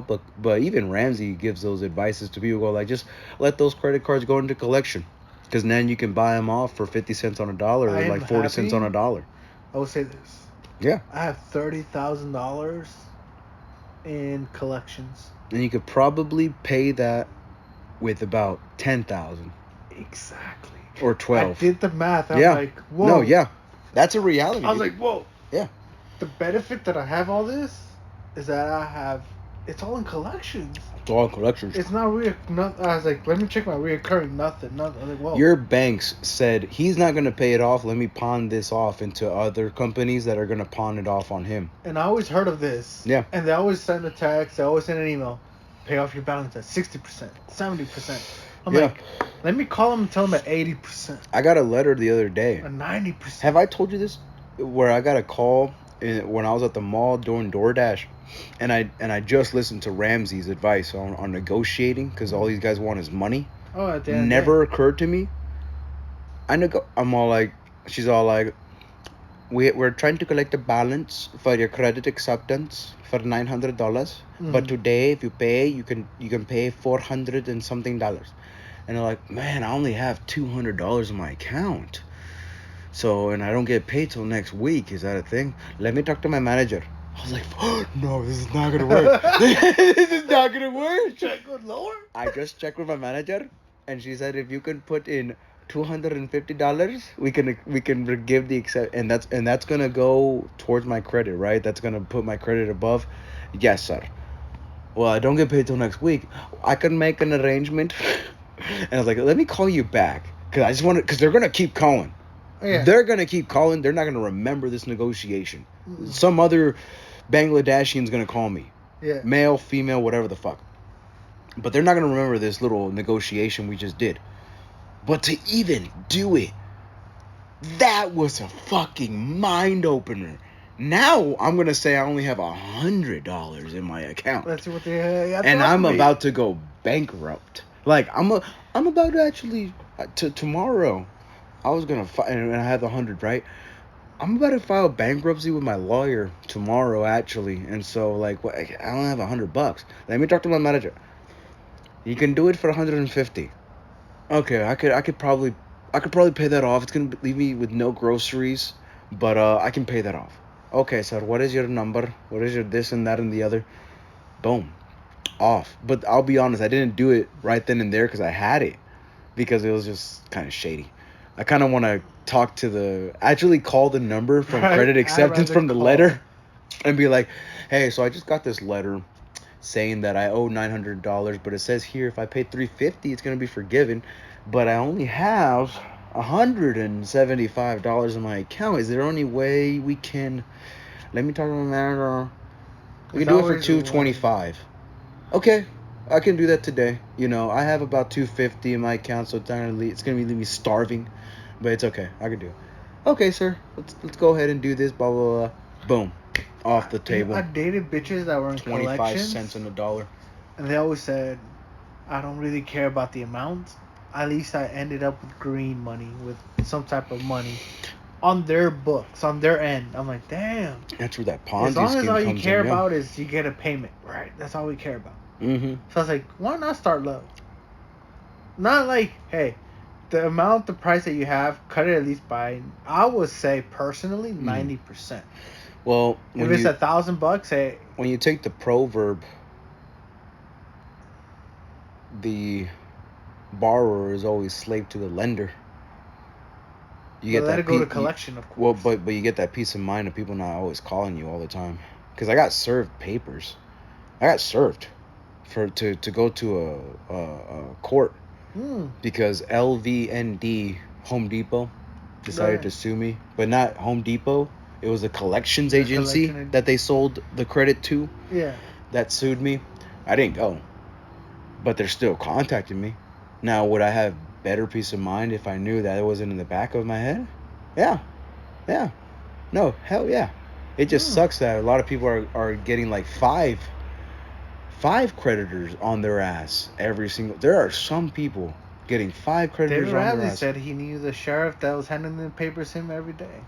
Of Mhm. him getting sued of all the people. Oh man, it wasn't a sheriff, but it was definitely just those people that take those serving papers First name basis gigs. with those people. You know, I'm first name basis with them people. Yeah. Well, like Hiram also mentioned, like the Rich Dad Poor Dad. He read the book. I disagree because now I'm a Ramsey guy, and Kawasaki, whatever his name is, believes in debt. He believes in debt. He believes in taking the bank's money and making a mill turn into 3 mil, but not paying off the 1 mil because he has 3 mil in his portfolio, and borrowing 2 mil from another bank and then making that. So he's always ahead. I think he said on one of his shorts that he has about five. Let's go with $75 million in assets, but he owes 25 million. So he's only what 55 million of profit if he was to sell everything, but he'd rather be in debt because he's like those girls were saying, he's got the cold hard cash, but he knows he's in the positive. Unfortunately, it becomes a Ponzi scheme when you're negative equity in what you're doing. Yeah, borrowing everything. And I had this revelation, or what is it called? Revelation of the Robin Hood. Because a lot of the people that were talking good on him were the ones that are employed. Robin Hood. The Robin Hood aspect of stealing from the rich and giving to the poor. The people that thought he was amazing were the ones that were under him, the employed, right? He was a good man. He always did good. He really wanted these boys to succeed in the whole NSYNC, Backstreet Boys, and Britney Spears in a girl group, but didn't manage Britney Spears when she went solo. We talking about Robin Hood still? No. It's the whole Robin Hood schema.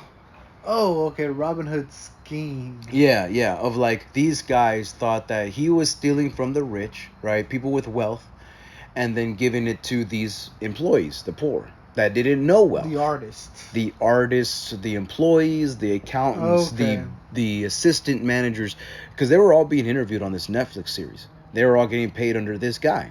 And so they didn't see him in that light that the investors looked at him, where he was a fraud. He was a scheme artist. He was a dick. He was an asshole, right? And so at some point when you look at Ramsey, where you know that 80% of people work for their wealth, you're a fraud. You stole from hardworking people that really thought you had something going on, and they're smarter, but you fraudulently printed out paper. It's not a fraud if you really were legitimate and you fucked up along the way. But when you forge signatures and forge bank statements, that's a scheme.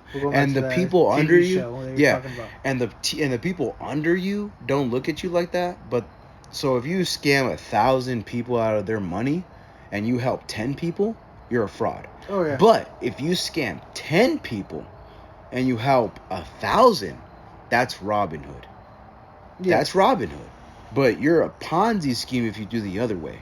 You scam 1,000 to only help 10. Correct. Yeah. No, yeah, that's over it's like I want to see that point.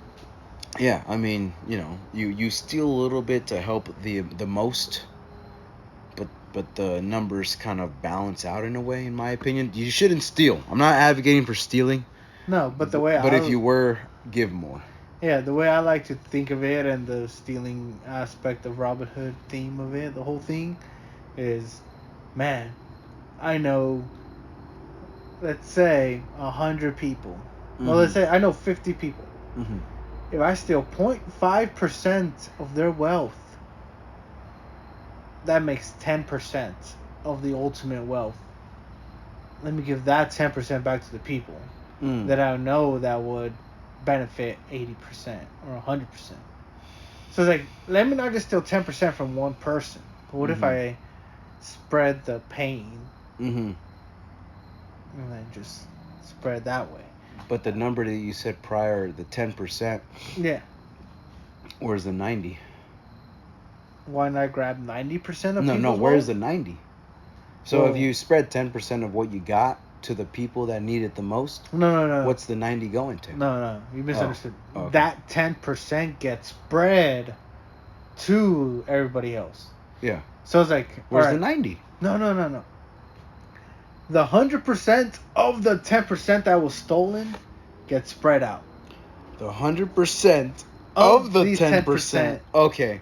Gets spread out. But there's still 90% left over. Where's There that is getting no spent? No. Wait, what? We have to wait. What? All right. There's 50. All right, No. The thing is, I know. Let's go lower. I know. No, I dig it. No, I'm all for it because that's what the Bible says. Give your 10%. Give your 10%. Give 10%. To what? If you make 1,000, give 100 to a charity, the church, the That's homeless, not even what I'm talking whatever. about. Okay. All right. This is what I'm talking about. I digress. I'm sorry. Yeah. You digress. There's 10 people. Uh-huh. I steal 1% of that 10 people, each individual 10 people, their wealth. Okay. Out of those 10 people, I will have 10% Yes. of those 10 people's combined wealth. Yes. Of that 10%, 100% of it will go to the poor. Just say all the 10%. You don't got to put more percentages Well, on I'm this. just like... No. I give all the 10%. I give all the 10%. Yes. To the poor. I get it. Now, now they lost 1% of their earnings, right? Yeah. They're going to live the next day. Yeah. Okay, they're going to get back. They're going to get it back, right? Where did the other 99% of every individual's investment went? Where did it go to? I don't give a fuck. All I care is about their 1% of wealth that they have. That's a Ponzi scheme. Because if you don't give a fuck where it went, then you don't even track where it's going to. AKA, you're going to spend it on yourself. You might spend it on this. You might spend it on that. No, bro. You're misunderstanding the whole concept. No. I dig it. Here's the thing. You're literally... And I know you disagree. Yeah. But the Bible even says 10% tidings.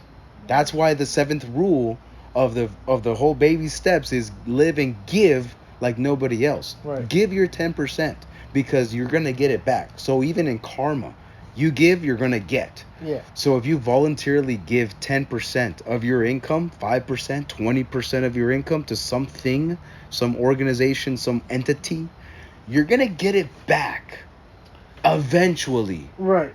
But if you uphold that, you're going to drown yourself in depression. Now, have you even taken anything out of investors' money and put that into the working horse or the machine that's known as your business?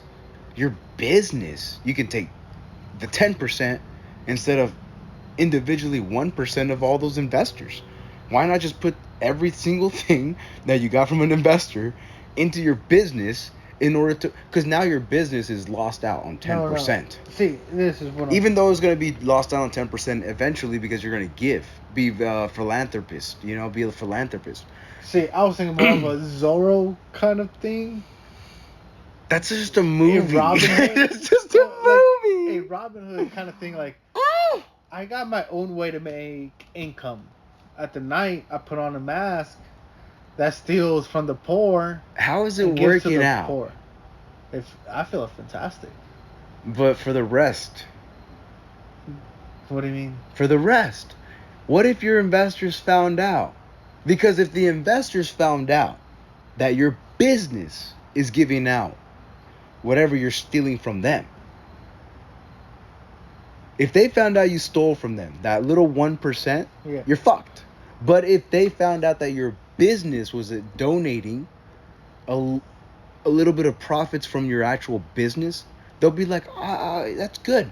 Because my money went towards a whole entity that's donating. But if they knew that my money, 1, 2, 3% went to what?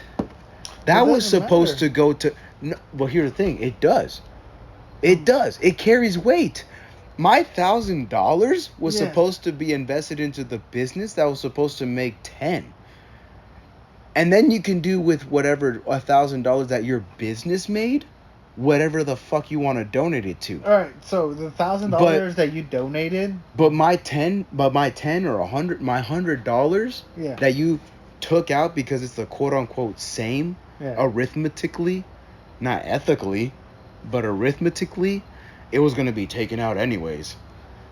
How the fuck? Let me explain this down. That $100 could have contributed to the business growth. Your business needed $100 more and you fucked it up because you took it away from it prior to it making profit. I guess I know what you're talking about, but not really. No, you should. But no, you're getting it. No, you're getting No. it. You're getting it. You No. took out a loan on my. You did. This is where the debt. This is where debt is amazing. No. This is where debt is amazing. You took out $100 that isn't You've yours. You've been talking for a minute, dog. Okay. First of all. Okay, no, yeah. I have lost you completely. I have no idea what type of tangent I think I'm still on. I think I'm still in the zone. But I feel like you haven't reached my point that I was trying to give off originally. So I'm gonna do an example, a model with you of what I was thinking and saying. All right. You, my friend, how much money do you have in? Say you have $100. All right. Okay, I have $100. How much money you have? Give me 10% of it. $10. Here it is. I don't care how you got that $100. I just asked for 10% of your wealth, right? Okay. Let me go to the second person next to you. You are that second person. Yes. Sir, how much money you have? Can I raise a question? I guess. So far, all I've invested into this business was $10. Yeah. Just me, individually. Yeah. Okay. The first investor. Gotcha. 10%. Gotcha. Hey, sir, what's your wealth? Give me 10% of it. Go to the third person. X, Y, and Z, all the way to a 10. Yeah. I have currently received 10% of everybody's wealth. Yeah. Out of 10 people. Yeah. I will contribute that amount to the poor. The accumulated. Yeah, all 100% of it. It was $10,000 I was able to raise from these 10 investors. Mm-hmm. I'm gonna give it to the poor and to invest their happiness. Okay. And that's it. Okay. So you give the accumulated 10% of mine, his, and his money all to the poor. Okay. Somehow, how am I going way, to get my money back? No, that's not my point. No. Oh my God. My point was I was somehow able to convince each investor. That's a Ponzi scheme. To just donate 10% of their. I worked hard for the $100 though, dude. I worked literally. I get paid minimum wage, $7.25. So I worked my ass off for $100, and you're gonna steal an hour and about 1.25 of my income because you want to give it to the poor. That's what I call a sucker. Hey, you got me. But that's why in the Netflix series, when the reporter asked the rich person, going like, do you feel any resentment towards the investment? He said, no, it's gone. It's just gone. Yeah. But the thing is, that's the power of the wealthy, is that they have more investments. So they just made a bad deal. There's suckers everywhere. Unfortunately. Yeah, there's suckers Unfortunately. Suckers born every day. Unfortunately. What's the more that you take, you're a taker, not a giver. Sure, you gave to the poor, but it wasn't your givings. It was the accumulation of those 10 investors. Exactly. You didn't do anything but the middleman. Exactly. I've been a middleman. No. The thing is, I was a middleman. I was given.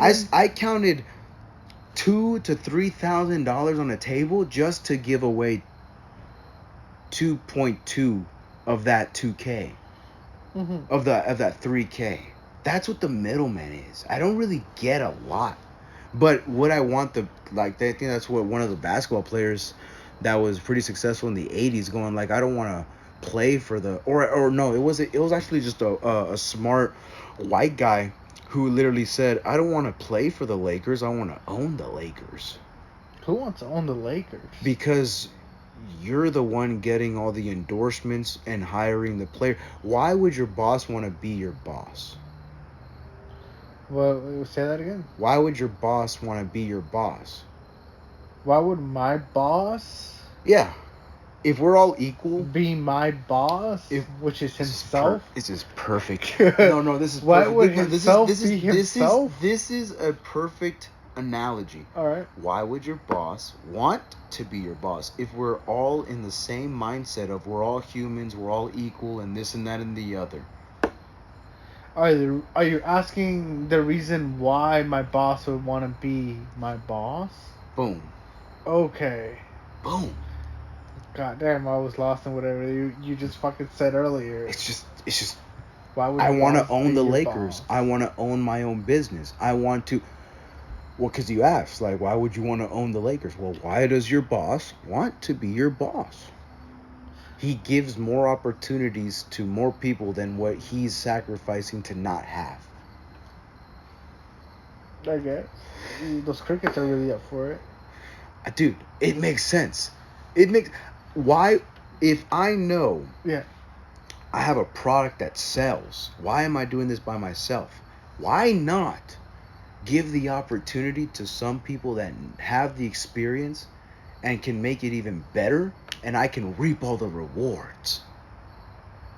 That's the smartest play of them all. Is it? It is. What You about hire the- people. So there's that Netflix series. He gave them $10,000 out of $200 million worth of sales. But it made him happy, so why? Yeah, should- no, the kids even said, I was just 18 at the time.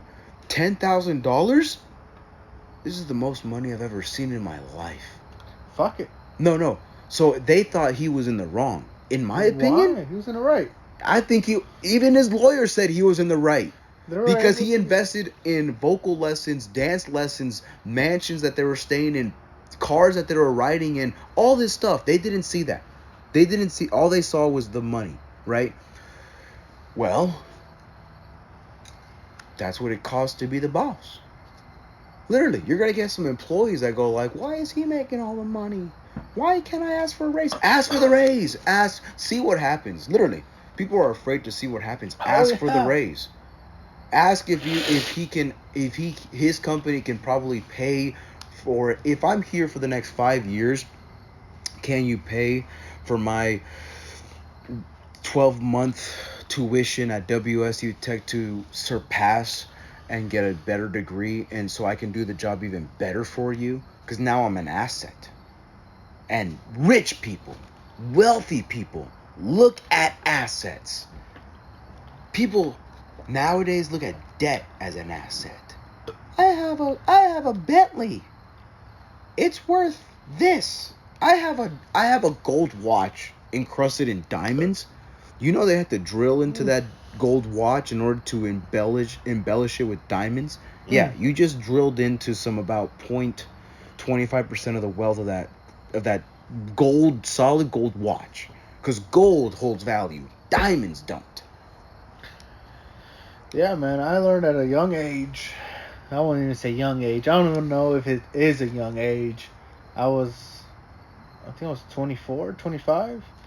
I was doing bookkeeping for my first 3 people on QuickBooks. Mm-hmm. It was a starting program. It was barely starting. I got my certificate. I did everything. I was certified. I got the people coming in. I was like, perfect. I noticed this, man, a whole bunch of these people I see 500,000, 400,000, 800,000. I was like, damn, these guys are making a lot of money. But their debt. Where is it? See, the accounting formula is your assets equals your debts minus your owner's equity. Yeah, your net worth. Yeah, your net worth. Essentially your net worth. So I was like, damn, they have a whole bunch of fucking liabilities. Yeah. There's almost, it's like, these guys are not $500,000 rich. These guys are $500,000 In debt. Dog. Ramsey, bro. The owner's equity comes down to $20,000. I was like, this guy's making less than I am. Yeah, he has more toys. He has a bigger fucking house. He has a better looking wife. He's making all this fucking money. On paper. On paper. But bro, the moment the government says, I'm here to fucking collect, you're only left with $10,000. Yeah. What's crazy is that CPAs are number 3 on the top 10 I see list of the why. millionaires. Like Not even the entrepreneurs made the list. Not even their bosses made the list. Not their bosses. Not even lawyers. I mean, lawyers made top 5, I think. But 6 was doctors. Yeah. Let's go through the top 5 millionaires in America. Top 5, ladies and gentlemen. Top 5. Top 5. Top 5. Have that motivation. Have that obsession to be that top 5. Don't even have that obsession to be a top 5. Be that top number 1. Engineers is number 1. Number 1. And I talk to those guys every day at WC Tech. I talk to those guys every day. Accountants is number 2. CPAs are number 2. And those guys are with bachelors in CPAs. Yeah. Teachers who have a master's in teaching. Knowledge is power is up top 3. 3. Knowledge is top 3. Management. So Walmart. Management. People. General Training managers. people. Training peoples is number 4. And number 5, attorneys, bro. So some type of lawyer. What do you have, like those top 5 people around you right now? Do you have those top 5 people? Do you even around know you? any of those stuff? No, I know guys that go out to the bar every Saturday and Old Town and Change your get friend fucked group. up. Change your friend group. Boom! Change your friend my group. boy. Boom shakalaka. Take 'em You know all- who didn't make the list? Entrepreneurs. Why? Because they make a profit and spend it on a Bentley and spend it on flashy shit. Look at my Raptor that I got on debt. Look at my house that I'm still paying a mortgage. That Look I at my won't have in 5 kids. years. They have Jordans that I can't afford. I could probably afford, but they won't talk to me in 10 years. My bank account has $100,000. For how long? No. My bank account has 100. You know, okay. So what's your house worth? 400,000? Sounds like you're $300,000 in negative net worth. How much is your Raptor? Another 40, 50,000? Guess what? You just don't get. So that 100,000 that you have in your bank doesn't mean shit, because you still owe, because you're still in debt. Oh, 100%. Yeah. Net worth. Don't look at what Net you worth. got in the bank. Look at your net worth. You didn't have debt. Baby step 2, step 3. 3 to 6 months of income. Now your net worth is starting to skyrocket. Step 4, 15% in anything else. Let that accumulate. It's over. It's over. But for some reason, people like debt. For some reason, people want to say, oh, I have a $2,000 and I work every day, every single day, 7 days a week. I have $400,000 in my bank and I own $500,000 in real estate. I have $600,000 in cars. I have $300,000 in credit card payments and blah, blah, blah, blah, blah. What's your net worth? What are you leaving behind? It doesn't matter. I might die tomorrow. Do you have kids? No. Let the government take care of it. That sounds like Fuck. the early on cigarette commercials. Mm. Just be cool, man. If you ain't smoke, you might die. You're alive now, right, hipster? God damn it. Take Light the up that smoke. blunt, bro. Yeah. Matter of fact, you're right, dog. I'm drunk. You're right. Number 6. You shall not murder. Thou shalt not murder. I agree. I think it's plain and simple. I think it just tells you right how. You know what's crazy is that this is actually an updated version, because it used to be thou shalt not kill, but now it's thou shalt not murder. Because that's in the original Jewish Hebrew text, is that thou shalt not murder.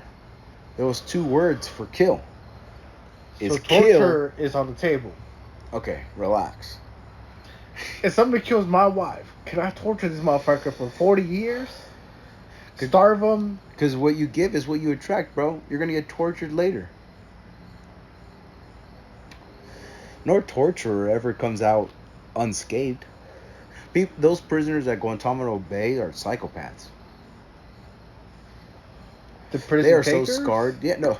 The guards. Oh, the guards. They're psychopaths. If they enjoy what they do, they're psychopaths. They probably do the same with their wives or kids. It sucks. But if you're in self-defense and someone's stealing your Are property, they even alive nowadays? How long ago was that? it's still going on. I mean, 2000. Guantanamo Bay got closed down. Well, we've seen footage. There's footage of Guantanamo Bay or even Taliban torture cells. You know, the waterboarding, how that was in the Geneva Convention. You Yeah. shouldn't do that. 2004 USA against the Taliban waterboarding. So we went against that. America, baby. But that doesn't matter. What matters is ghost hunters visit Guantanamo Bay, bro. Fuck. It's not closed down. It's closed down. What? It got closed down in 2000 and something. Guantanamo Bay closed. No, it says even here, NPR 2024, January 11th, Guantanamo Bay is still open this week. Pressured ramped up, something That's like that. like in a Dude, tour, we were man? fooled. We were fooled by Obama, 2008. We're gonna close Guantanamo Bay. We're gonna close Guantanamo Bay. No, we didn't. No, we actually just collected more taxes than ever. But no, yeah. If someone's stealing your property, shoot them in the face. If someone's stealing, not property, because it's just something you can replace. But if someone's attacking you, that's a perfect one. Moses killed an Egyptian. I try to spell Gutsman boy. What the fuck? Gutsman Bay. Gutsman Bay. That's an Otherwise, actual I try- animation. Yeah, I guess so. I try to search up Guantanamo Bay. I think AI produced that. But no, if someone's attacking you, like the baby, he didn't go to jail. He was on a J. Cole album. Fuck, because he didn't go to jail. He's a gangster of the gangster. He shot someone in plain what? sight at a Walmart. You didn't hear? So the baby was getting threatened by a motherfucker who decided to pull out a gun on him, and he shot him. The baby shot him. He got arrested, but then when the footage come out and his lawyer said it was self-defense, he didn't get acquitted. Nice. He got released. Nice as fuck. The glove did not Sixth fit. commandment: you should not murder. He didn't murder because he was in a fit of rage. He murdered because his life was in danger, and Yeah. he was with his daughter. Well, that's true. He I was would've with shot- his yeah. daughter. Bro. The You're pulling a moment you gun, give it bro. a chance, Bah. the You moment- pulling a gun on my head, bro. Bah. Like I'm gonna Fuck you, act nigga. cool and Step, everything. step. Yeah. Pulling step, a step, gun step, on me, bro. With my daughter, Mm. you done fucked up. The moment you turn your back, it's over. It's over.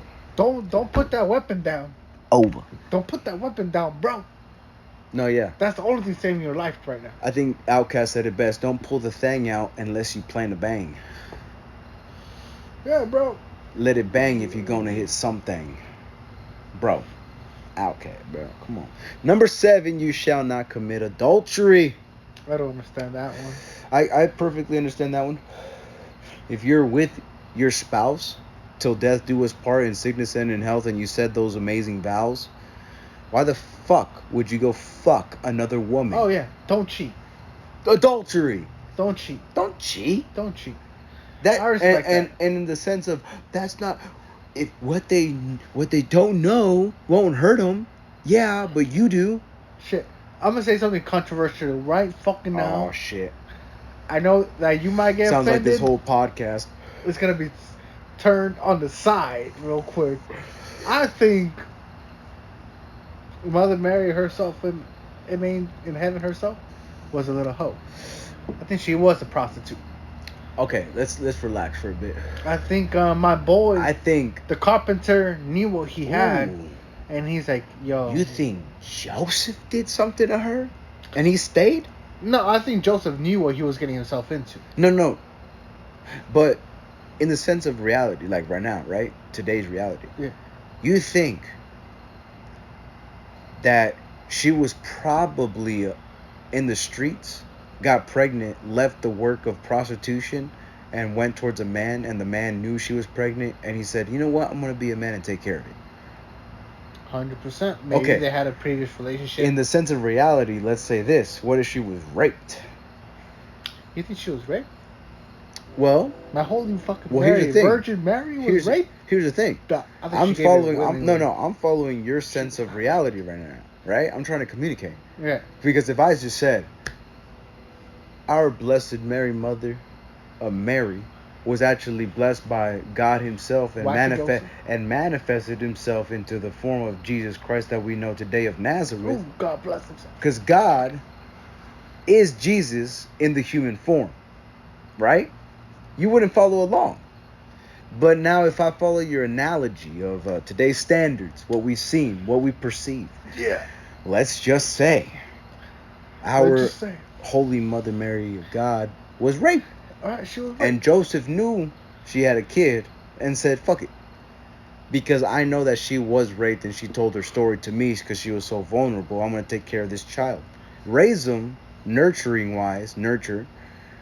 in the highest form of values. And he goes off at a very young age to Asia, India, learns all these forms, old forms, probably discovers some things or two, and comes back and preaches, but doesn't do no wrong to nobody, and then gets crucified in the sense of innocence because people said he did do something wrong. The one man who didn't tell a single lie, but confronted. Oh yeah. Come on. No, preach, bro. Preach. No, but here's the thing. It's actually like the truth. Like literally.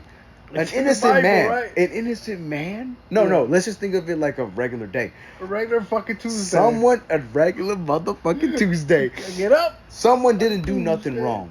Yeah, And he gets accused by the government and gets shot in the middle of the day in front of everybody by a firing squad. That'd be pretty cool. Because I think the Romans created crucifixions prior to him, but it was the worst form of literally like death, starvation, nature. He wasn't the first one. It wasn't normal. It was absolutely normal. But can you argue crucify. that it wasn't a brutal death? It was up there. What's the most brutal death that you can think of? Man, the worst one I could fucking think of, Yeah. on the top of my head, is being stretched out, each individual limb by a crank. And feeling your bones. So being nailed to a cross and up in the air and starving and crows picking at your skin for about 10 days wasn't that doesn't triumph being stretched out in about a matter of, I don't know, 20 minutes. I'll say 22 minutes if we're being But exact. but you're alive for 10 days. Yeah, and getting picked out while your hands are now numb because of loss of blood. Exactly. I don't fucking feel those at that point. But you're up there for 10 days starving. My boy. Dehydrated, and crows are picking at your skin. Yeah. That's not worse than being cranked out for about 20 minutes. 10 days. 22 minutes. 22 minutes. Yeah. Fuck you out here. Number 7, you shall not commit adultery. We said that. Number 8, you shall not steal. Agree. This is where Robin Hood just doesn't have it in. You know, you already stole from somebody. That 10%, Oscar. You stole my $10. I will steal somebody's $10. You gave it to a hooker. Oh, I know that Saturday night. I gave it 3 10s, motherfucker. Damn. You fooled 2 of my friends. I did. You fooled 2 of my brothers and God. I was there. I thought it was going towards a good thing. It wasn't. Oh Lord, that's why I give to the church. At least it's going to a bell. At least it's going to some kids' knowledge. It went through both of her butt cheeks. I'm sorry. It went through both of her butt cheeks. That's where did the her come in? The hooker. The hooker, bro. Fuck. I'm in love with the stripper. She rolled and she grind and she something. She even left me on PlayStation. I'm in love with your sister. Yeah, that song, bro. That's the only one I know. Fuck the original. I'm in love with your. She cooks me tamales. Come on, she puts on George Lopez. I'm in love with your sister. Damn, bro. She cleans your underwear too. Boy, you got it all. Number 9, you shall not bear false witness against your neighbor. What do you mean about that? I think it's like lying. I'm cool. Okay. Or no, let me get one more point. You shouldn't. What? You gotta repeat that one more time. You shall not bear false witness against your neighbor. If you did not see it, don't preach it. Oh, no. I don't like that. If you didn't see it, don't speak it. Oh. If you didn't see it, don't speak it. Well, like at that point, you're just kind of fucking like hallucinating or something. You just kind of like, you know that? You didn't see it? Seeing Well- is believing. Well, exactly. If you didn't see it Yeah. physically, why say something? Yeah. Yeah. I You mean, know?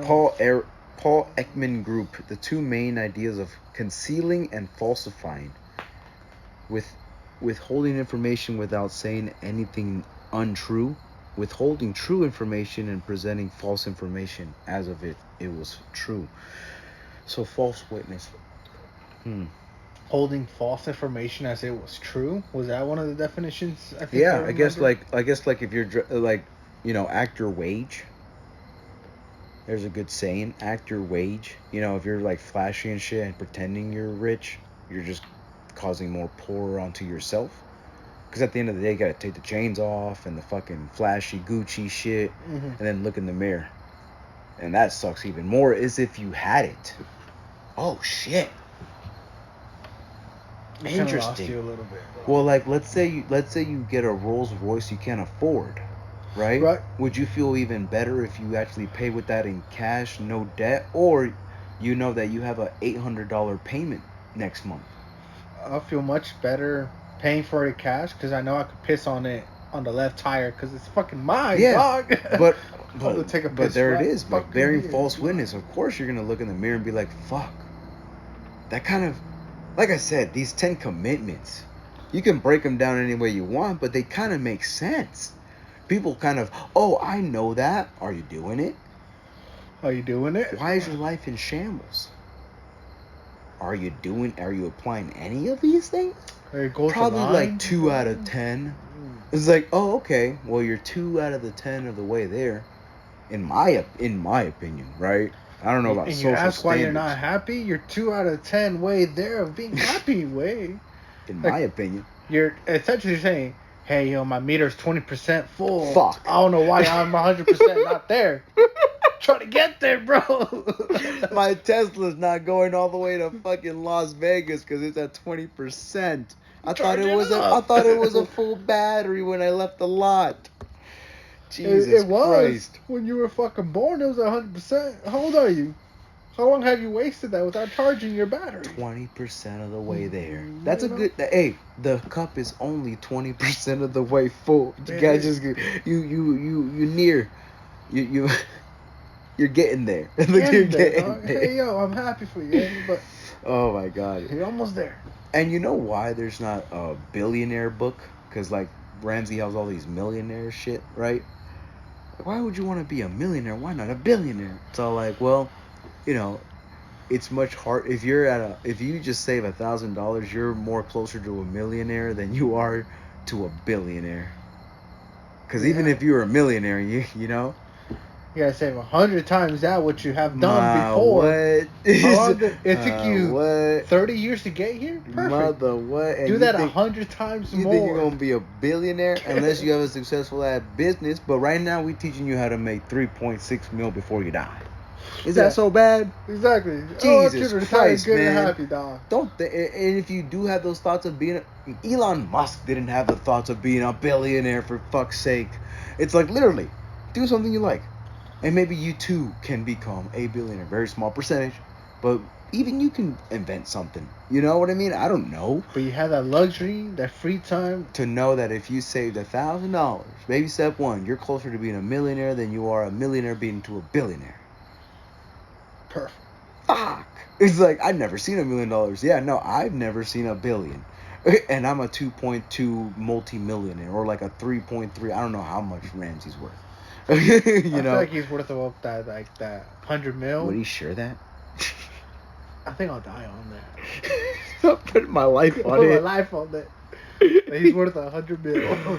Oh my fuck, 200 mil. Fuck. Damn, double what I thought.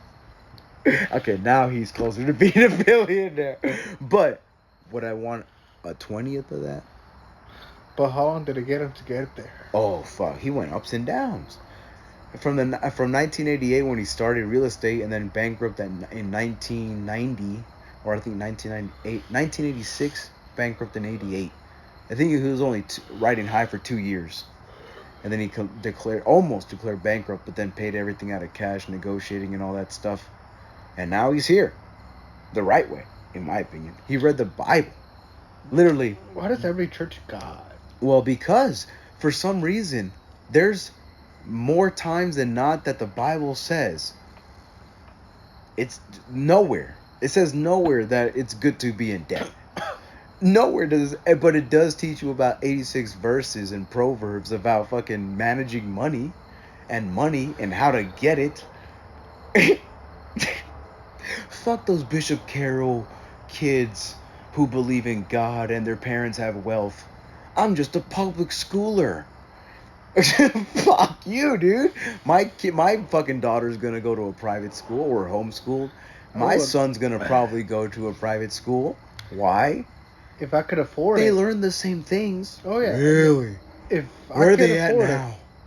I would do a private school. I would do a homeschool if I could afford it. Do you agree with that mantra about, oh, I'm gonna put my kid in public school, I'm gonna put my kid in private school, and the other guy says, well, why? Because they learn the same thing. Oh, they fucking don't. Why?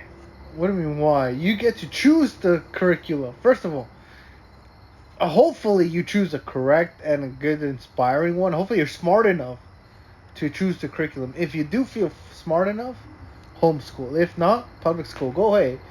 Go away. Go. If you're a dumb fuck and you're poor, unfortunately, send them to public. But if you know you're smart enough and you know you have the passion in you that you're able to plant a seed that is able to grow into a giant oak tree, homeschool. Mm-hmm. Because they learn the same, in a way, able to pass the same test Mm-hmm. in different ways that are initiative, that are inspiring, that is able to carve their own path versus the path main traveled. Hmm. See, I was thinking. Damn, bro, I went a little bit. I went too deep in that. Fuck. Well, definitely. If you homeschool them, you get the job to at least nurture them even higher than what you know, because you can only teach the students for so long, but you know what they're learning. Now, in my sense of public versus private, it's definitely they don't learn the same thing in life. Private schoolers get the sense of, I'm going to go to my friend's private estate and they're going to have a low-key party that I'm not going to tell my parents about. And they get drunk at 18 years old, but then they're lawyers by like fucking 26. Or they're accountants or CPAs by 26. That's a cool ass lifestyle. Bro. But here's the thing. Poor people just actually either I'm pretty sure, more likely to experience that in the beginnings, like when they're learning, and just say this is normal now. They can turn their life around any time they want, but it's going to take even more time than, in my opinion, the life experience you get from private, because there's structure, there's rules, there's this and that, but you don't do that at school. You're actually like trying to learn something. So after high school, you kind of go to a university or like now you have some type of path. But public school, it's like, well, it's just getting a C, and so I'm going to keep on going. See where I go in the mysterious abyss that is life. Oh yeah, that continues on and on. Is there a benefit to private versus public? If I had to, like I said, I would choose public over private, home over everything else. Okay, yeah. Is that I want to homeschool my kids because they can learn anything wherever the school board that I am, because he's gonna go to a homeschooled like webinar, but whatever they teach. And then as far as fundamentals, I get a control of that. I love my values, in my opinion. Yeah. I love the Lord's values. Why not teach him that full time? Correct. And if he chooses to go with it, be perfect. Well, what other minds can he experience besides like after high school? Well, I would give him I'm a try. If I was in the situation, and I was rich and I was able to private school, I was like, I would try to still socialize him. I want you to understand different views. Oh shit. Okay. I want you to understand different views. I'm gonna give you to that. I'm gonna try to put you into sports, into the YMCA, into the hood stuff. Like I'm gonna try to give you diverse experience. Yeah. With a different mindset. Do you think those old men playing golf all the time at like 40 or 30 years old that have like a lot of net worth take their kids to the hood and say, this is a different experience, this is CJ, look what he has, and now interact with them. No, I think they're gonna go on brunch with other millionaires' kids, and they're gonna share the same values. But as Oh. far as different perspectives, you could do that later, in my opinion. Where's Because that cool we go grandpa back to that the does reference. that? We go back to the reference. Do you want your kids to be your best friend and as like you as no other, or do you want them to be your best friends as adults? Hey, I met CJ when I was in college binge drinking. Hey, I met CJ at age 4, and now I like guns because he's always around him, not because he's black. I think you're kind of enforcing that he was kind of black. Where? I just have to make that clear because people like to portray the hood and guns as he's no. There's white. There's Eminem even came from the hood. Everything you were saying, I was picturing a black man. Yeah, CJ. I don't That's know. a pretty Yeah. black thing. I don't know. I haven't met any white people named CJ. Hey, if we get canceled by BLK, relax. Okay, Black lives do matter, but Do even they? I'm just fucking with even you. I'm fucking with you. even Mexicans get called in, so relax. Okay. I'm just saying, black people get a whole fucking month and we get one day. Damn. I'm just saying. That's a different issue for a different day. Number 10. Jesus Christ, that's a good issue. They get a month, we get a day? Motherfucker, you stole all that. No, you bought this shit right before us. You shall not covet. I don't even know what that means. And to You this should not day, what? covet. Covet? Yeah, covet. Don't cover your feet in the blanket. No, that's coverage. To desire. Not Inordinately or culpably. Yeah, No, culpably. is Yeah, it like a dumber culpably. version of this Yeah, definition? the king's brother coveted the throne, so I guess he held it in envy. So don't envy. Yeah, okay. Yeah, don't envy. Let me see if that's another thing here. To desire wrongfully, inordinately, or without due regard to the rights of others. Yeah, I think of envy. Let me just see a synonym. No, yeah, man. I need some better definitions of this. 'Cause I'm thinking about desire. Yeah, no, desire. Yeah. Do or not crave. desire. Crave, want, Do not wish give in to for. your desires. Long for. Yeah, your desire. So, like, I know that I want a full calorie Ben and Jerry's ice cream, but I'm gonna spend a little bit of my grocery money, my grocery budget, on Halo Top cookies here after this podcast. You know what? You're right. Like sometimes I desire to take a piss on my own bed, but What the fuck? I hold it. I wait. What are you, 4, dude? Jesus So Christ. sometimes I wake up at Oh wait, 2 I a.m. think I see what you're saying. I wake And up you're at going like, do I want to get up and go to the bathroom, or do I just I piss wanna in take the a piss bed? in the bed right now, bro. How bad do I want to piss? You know what? Bro, that's No matter how write old this I am. down. Write that down. That's a fucking good comedy. I'm not bit, gonna bro. give in to my desires. I'll go upstairs, go take a piss in the tub. All right. Fucking Tom Segura in his new special, he made a joke about wiping your ass. What about- You guys don't ever just use more than one? All you are perfect, just a fucking swipe. You never just get some chili dog on your fucking hand. Everybody cracks up, bro. We can talk And about it's those like, moments. Jesus, Tom, relax. Tom Segura? Yeah, Tom Segura. He's still alive? What the fuck? I think so. Is he still making that podcast? Your mom's Oh my house? god, yes. Right? Yeah, I don't watch it frequently, but he's fucking hilarious, dude. God, I bet he's old. Yeah. Does he have gray hair Dude, yet? yeah. Oh yeah. Oh my god. I feel like I have seen He's him one of when he those was. kids that only laughs at real anger. I don't know if you've ever met one of those peaches, but see, most 2 and 3-year-olds, they laugh at manufactured anger, performative anger. You can I don't think that's it.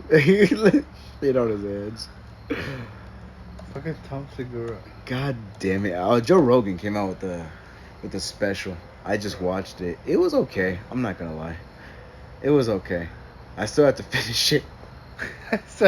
Some parts I was like, Jesus can go up Christ, to I gotta kid take that a age break. and go, He's just ranting. "Rawr," and they're like, no, don't. And he picks them up and he goes, chase me. Down to hollow. You know, okay. I give him a head start. He's 3. When I stand up, I see him dip into the bathroom. I'm like, no. And when I get there, and I lose my shit. I don't yell at him. I'm just yelling at my life, you know? I'm like, fuck! No! Fuck! The kid got his keys. The And when kid I got turn, his he's keys. like, that's what I'm talking about.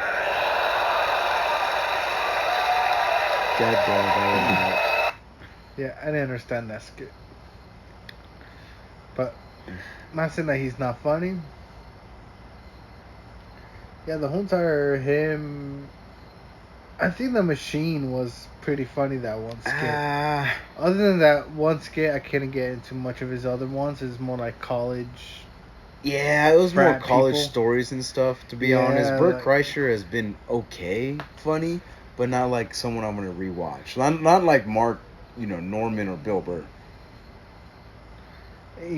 Oh, wait, what? Bert Kreischer, the machine story. Yeah, him. I liked it for a sec, but it's like... You know what I think of him as? As the one guy in the, there's two guys in a couch. One guy's funny, one guy's not so... He's like an MMA who went comedy. Yeah. Who's not so funny. I think that's Bill Burr. I'm not Bill Burr. Fucking Bill Bert Kreischer? Yeah. Bert Kreischer. Bill Kreischer. I'm 'cause so like, weak, dude. I was like, hi, yeah, you're fine. You see why he's not on the Joe Rogan Experience a lot anymore. Yeah. He kind of took this whole fame thing through his head. Like, I'm not gonna lie, he did a couple skits in the early thousands, didn't work out, but he got big, like big during the Super whole quick. fucking Russian, comedy bit. It was literally like, that's it. He's kind of like a one-hit quitter. He did kind of, okay, no one's over there by the fucking, who did that? Is also not over there? No. And there's nothing over there. All right, guys, we're going to cut this podcast short. There's I clearly don't know. ghosts. No. There's clearly ghosts. Welcome to the ghost hunting experience. Oh, shit. Yo, if there's a ghost right here, right fucking now. We're going to do this voodoo shit, okay? Because I call bullshit on this. Because I call bullshit. I'm sure... I don't think a mouse went on it, but maybe like one of the cats stepped on the thing and... You know how much pressure did you push on that plank before you made it to move? Oh, not a lot. I'm just saying, more than a fucking mouse? I think so. Nah, yeah, definitely. They were So- absolutely right on that. Was it one of the cats? I'm pretty sure one of the cats, but I don't see any of them over here. No. All right, so we're trying to figure out what the fuck made that noise. I think, honestly, And yeah, what's your theories on this, bad first boy of all, I here? don't think it's a ghost because he's a pussy to even fucking present himself. Oh shit! Second, I think it's a cat who just You came got in here demons? and did something. You ain't demons. shit. I come here, I smoke every day. I mark my territory. I'm just saying. Snapped on these demons. After having a couple cats, I ain't scared of the dark. Everything explained by cats. Wait, what? Yeah. What do you mean? If you're scared of the dark, a cat did the noise and goes Oh back shit! to Yeah, bed. yeah. Yeah. Oh my god, that's actually very true. You know, just go back to bed. It You know? used to be when I was 4 without any cats, and I heard a bump in the night. Oh, it was a shit. ghost, but now I It's have a cats, so I blame it on the cat. the fucking cat and go back to bed. And Not I even sleep go back to peacefully. bed, ignore it. At some Yeah. point, you just gotta know every bump in the night is from your cats. It's a cat. I don't even own cats. It's a fucking cat. It's a cat, though. They're outside. They're out there doing something. Interesting. Because this cat has a neighbor. I mean, this fucking block has a neighborhood watch. We don't I- allow cats. I'm almost so tempted to do some ghost hunting solo adventures, bro. Dude, you just gotta do it. I want to do it. Do it. You just gotta do it. I was like, I could. You have put to up get your maybe phone 5 out, hours. go to the camera app, press record, and do it. And then post it. That's how you do I it. think I could stay up a whole night and just be like, yo, who's out here? At a house, be like, yo, I don't give a fuck. You gotta have You one. gotta- You gotta have something to like shake the bushes, and then you investigate. There's nothing here, guys. What the fuck? They could have it, bro. But I am so tempted because I've been wanting this. I'm like, And all the man, comments will be like, "It was a squirrel. It was probably a homeless it was cat." something like that. I No, wanna- guys. This place is fucking. I've watched those comments, people, before. All right. Welcome back, guys. To the average Joe. Not even that. To the Ghost Paranormal Adventures. Paranormal adventures here, bro. I don't know what I'm gonna call it, but I want to see what's around Wichita. Like, you know what? I'm staying here. It's homeless, man. Fuck. If it is, fuck it. I want to see what I could carry. I need to carry. Oh, man. No, yeah, they're not that crazy. They're not Oh, that. yeah. They'll leave you alone. You know, Oh, they're it's gonna kind of be a like a blade. possum. I'm gonna have a couple of blades on me for sure. I'm gonna have 4 blades. Minimum. I did have my switchblade on me whenever I do go downtown and walk. Yeah, it's like no matter what, I'm gonna have a blade on me. Casper! See, that's what made that noise. A cat. Casper! Come here. Man, there was this one weird ass fucking noise one night. I will say this. It could have been a cat, a street cat, wailing at the night. How they always do. No. That's a Llorona, bro. But it was sounding like something It's La like Llorona. that. I was like, that sounded a little bit more You human summoned her, like. bro? You summoned her? I did summon her. You freaky motherfucker.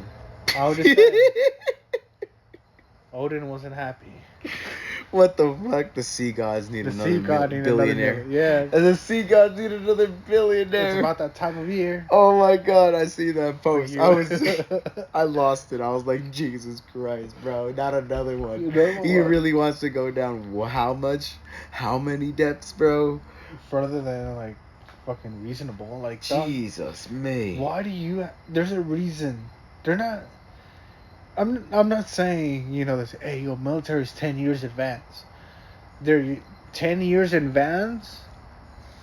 2 years ahead of knowing everybody else knows that 10 And they years trusted advance. a kid that built a submarine? Yeah. I'm like, dog.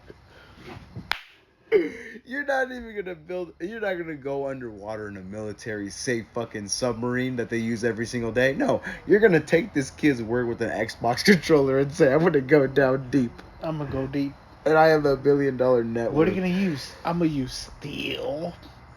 Oh my god, that's very it's gonna work, right? Look what it does to this hammer. Nothing. Nothing. Oh my fuck. He's You're right. so He's smart. right, guys. We should invest. Alright, let's invest. Alright, so how are you controlling this? That's something that my kid uses.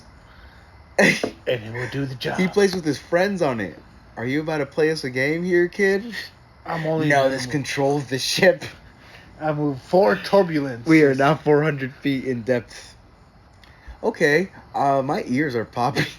Do you hear that? It's supposed to happen. You're gonna hear like a creaky noise before it implodes. No, yeah, that just means we're closer to the surface. We are now 600.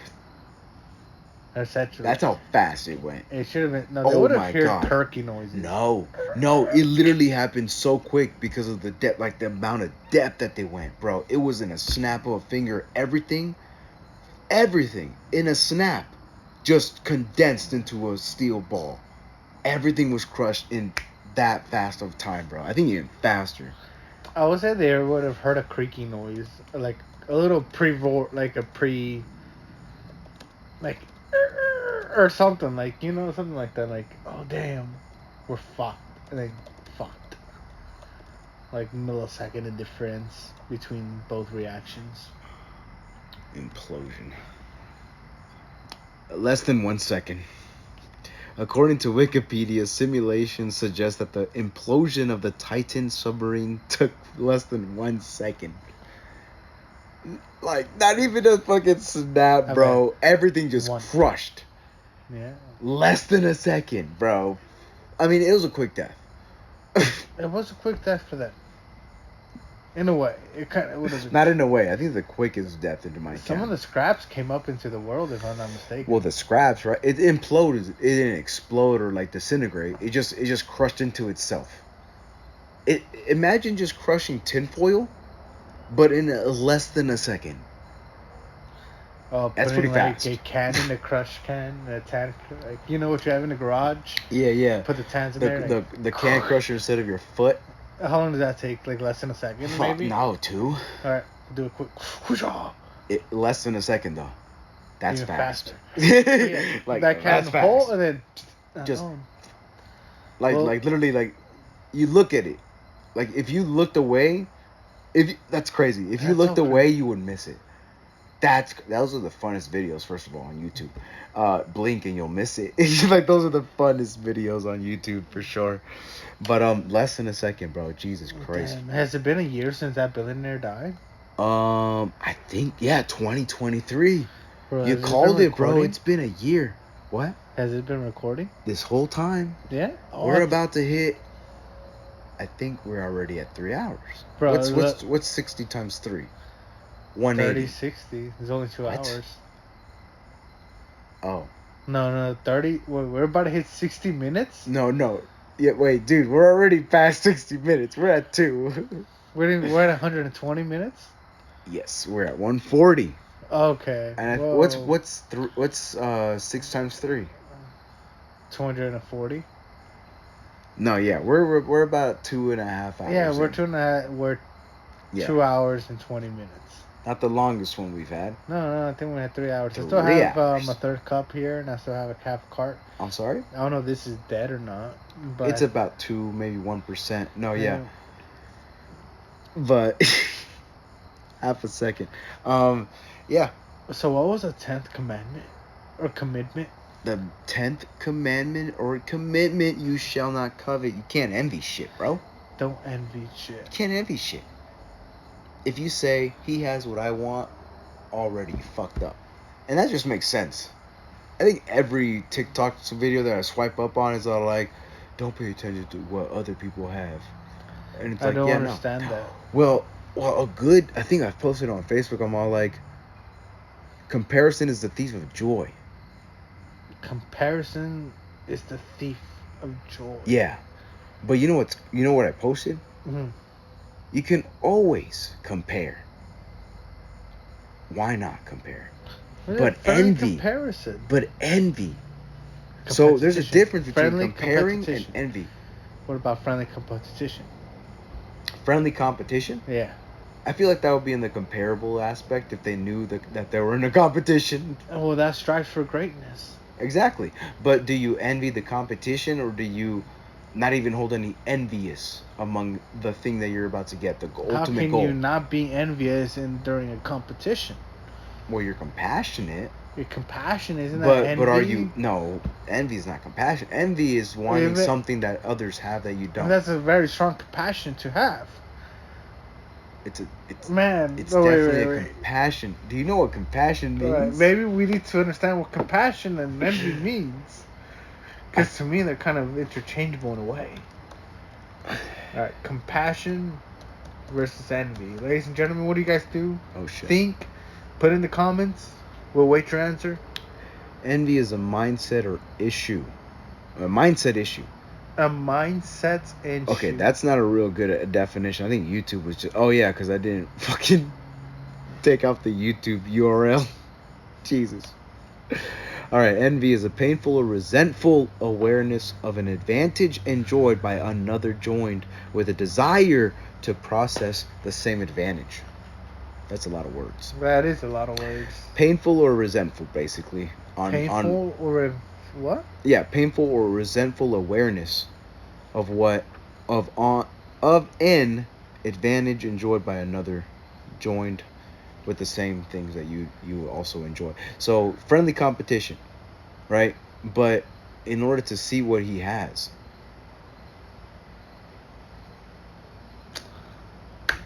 Lost you. I lost me, man. A little No, bit. yeah. Well, like, why would you want the same polo that somebody else has? That's envious, right? Why would you want to definitely be where Ramsey is, being a multimillionaire? Don't hold him envious, but compare yourself to where he is. So you can definitely compare, which it's definitely gonna steal your joy, right? But it's gonna bring you joy at the end. Now, compare, yeah. Also, can you search up compassion versus envy? Yes. I'm curious if this will poke up a topic, because I'm curious. It's definitely, I think it's just definitely like an opposite. So this is AI generated. Compassion can involve helping others, while envy can involve wanting what others have. Compassion is wanting to help others. Yeah. Envious is while envy can involve wanting what others have. So because Bill Gates is a philanthropist, I'm gonna be a better one and hand out even more food to the poor. But I'm not just handing out food to the poor because I enjoy it. I'm being compassionate. No, I'm doing it because someone else has the fame for doing that, so I'm gonna do it even better. okay. Perhaps. I kind of says, okay, Bill Gates has $1 million. I want that $1 million. Mm-hmm. I'm gonna get that $1 million somehow. Yes. Versus, oh, Bill Gates helped 10,000 people. I want to help 100,000 people. Mm. That's my goal. Helping 100,000. Hopefully, it gets me to that Bill Gates wealth. But Mm-hmm. his ultimate goal is to help other people versus helping himself. You can be compassionately envious. I guess so. You could be compassionate. You help others in the pursuit of wanting a bigger helping numbers, the data sense, against another philanthropist. See, that was my So predicament. that's that friendly competition. Yeah. I see that now. Friendly was- being compassionate, but competition in the sense of envy. Envious. Friendly Interesting. competition. Did you know? think that prior? I or did I not. just You just put both of them together. I knew it, bro. I knew I it. just like- I was putting you on the spot. I'm all like, am I just saying what he's just saying? Yeah, exactly. Exactly. I don't know. But yeah. No, I dig it. No, I dig it though. I dig that. Friendly competition. Compassionate envy. Compassionate envy. Compassion, envy. At the end of the day, You want to help others in the pursuit of being better than the next. Fuck. That's friendly circle, competition. friendly That's friendly competition. That is true definition of friendly competition. I'm so weak. I think bro. that's what helps strive people to be great. Friendly competition. Of course. But nowadays, if you be too competitive and not friendly, you get reported. Oh, you get trans in the Dude, Olympics. I'm out. Dude, I can't go on. I can't. Yes. You can't. I can't go on Snap anymore. Why not? I got reported. You got banned.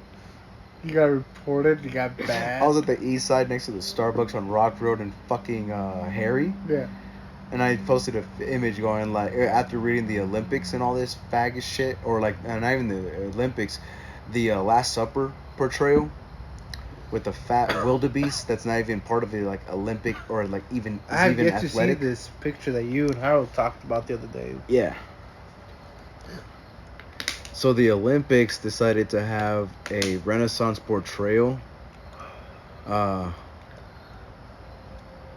the Last Supper for their opening act, and who was it filled by? But fucking, I can't find the picture. Okay, let me go back. Maybe I spelled it wrong. Renaissance Olympics. No, not Renaissance. Last Supper. I'm not gonna say. I thought you said Last Supper. Something about Jesus fucking. Sorry, Christ. I definitely searched the wrong thing. I'm sorry. Sorry, Timmy went to bed right now, so we got to do this manual. Yeah, fuck Timmy, dude. Fucking Timmy, bro. He only works on hourly. Fucking Timmy. Didn't want to be salaried, motherfucker. So this picture was the Olympics opening stuff, and it just got worse from there because non-binary people are like. What the fuck? Okay.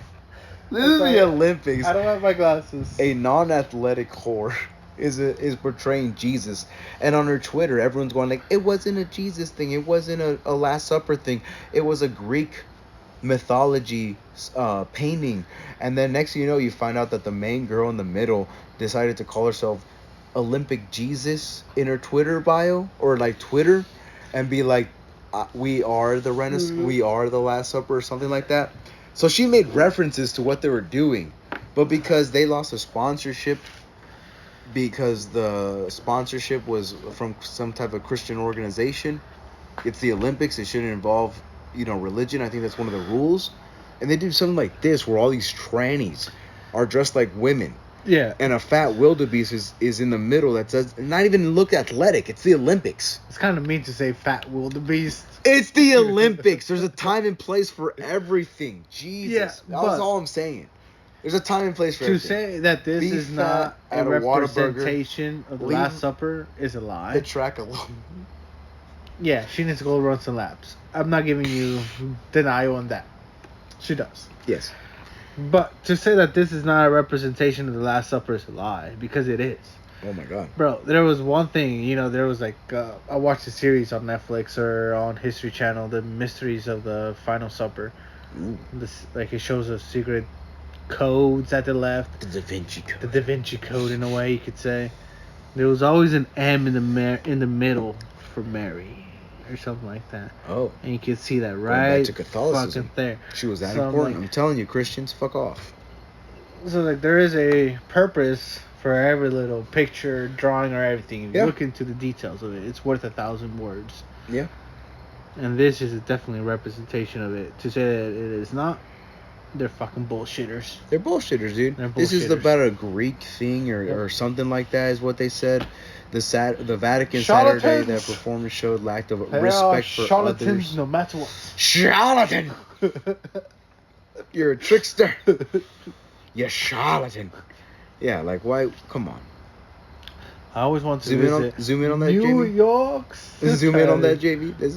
That's how Jamie zooms See, look in, at the dude. M. Do you see the M in the middle? Very representative. It's like a bam, bam over Jesus' head down. Yeah, it's like maybe a W or an dig M or it. something. I dig it. You see a big T right here for trans. Yeah, you can see a fucking fat bitch Is that like too a in the little middle. girl, That's bro? fucked up. I'm sorry I Jesus said that. Christ. Wait, what did you see? Oh yeah, no, look. This is the fucking guy that sang, who was like in blue naked. His penis is out. His penis is out in Okay, public. no, it had a little bandana right there. All right. I think someone photoshopped that in. I'm not gonna lie, but maybe it was. I'm not sure. But no, this is the whole thing. Because after this, they zoomed out of this picture, the Last Supper. This fucking guy comes out from like they're about to eat him. Yeah, no, he was like under like a turkey, ta-da, one of those big bowls, metal bowls. Oh, I thought it was like A cover. a Japanese cuisine where they eat off the naked body. No, because clearly he's dressed in Greek, so this is a Greek portrayal of something. But no, this is It literally looks like Poseidon if they're trying to portray anything. no one. He's just blue like the sea. in the He's just sea. blue like the sea. That's the only god I could think of that's worldwide known. Okay, so apparently this is the Greek picture they tried to portray. Do you see any blue motherfucker in here? I can't see anything at all. And honestly. even at that, this is a Greek photo that they tried to portray. I'm not sure where it's from. Maybe the Fountain of Youth is the only thing I could think of. I But don't even know. What any the- type of like, resemblance what has Greek- nothing to do with I think of it. The Last Supper. The Last Supper scene was, in fact, a base painting from Greek gods, says art experts. Please, what? Dutch artist 17th century work said to have inspired tabloid that has offended Christians and conservative critics. This is the open ceremony. The Feast of the Gods by John von Bilgert. So, Feast of the Gods. We're going to look at the Feast of the Gods here. I'm pretty sure this is getting a lot of South Korean. What the fuck? No, I said painting. Apparently it's a South Korean show, so that's cool. I enjoy that show. Okay, apparently this is the painting, the original painting of the Feast of the Gods. Perhaps. I'm trying to zoom in as much as possible, but I'm drunk. Okay. I don't know what I'm looking at here. It's the Feast of the Gods. Alright, what about this picture? This picture looks cool.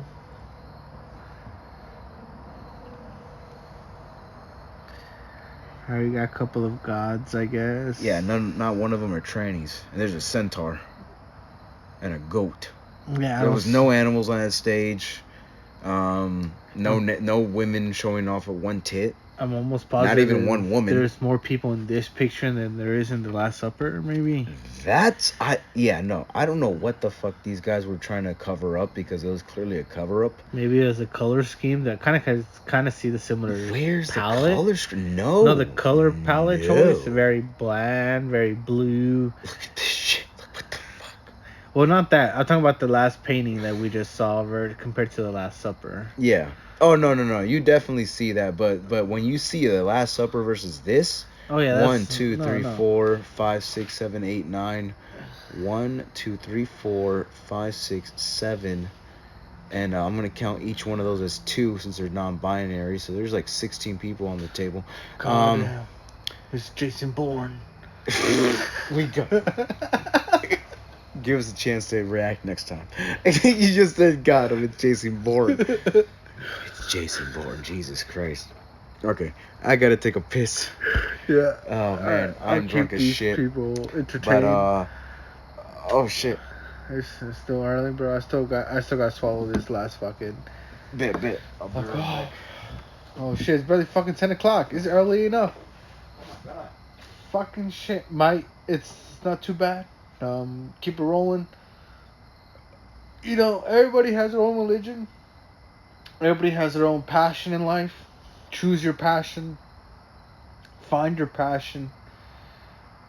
And be a leader to your passion. If you ever have a question or many questions to yourself about, should I become a leader? Should I lead other people? I would say first, lead yourself to a greener pasture before leading others.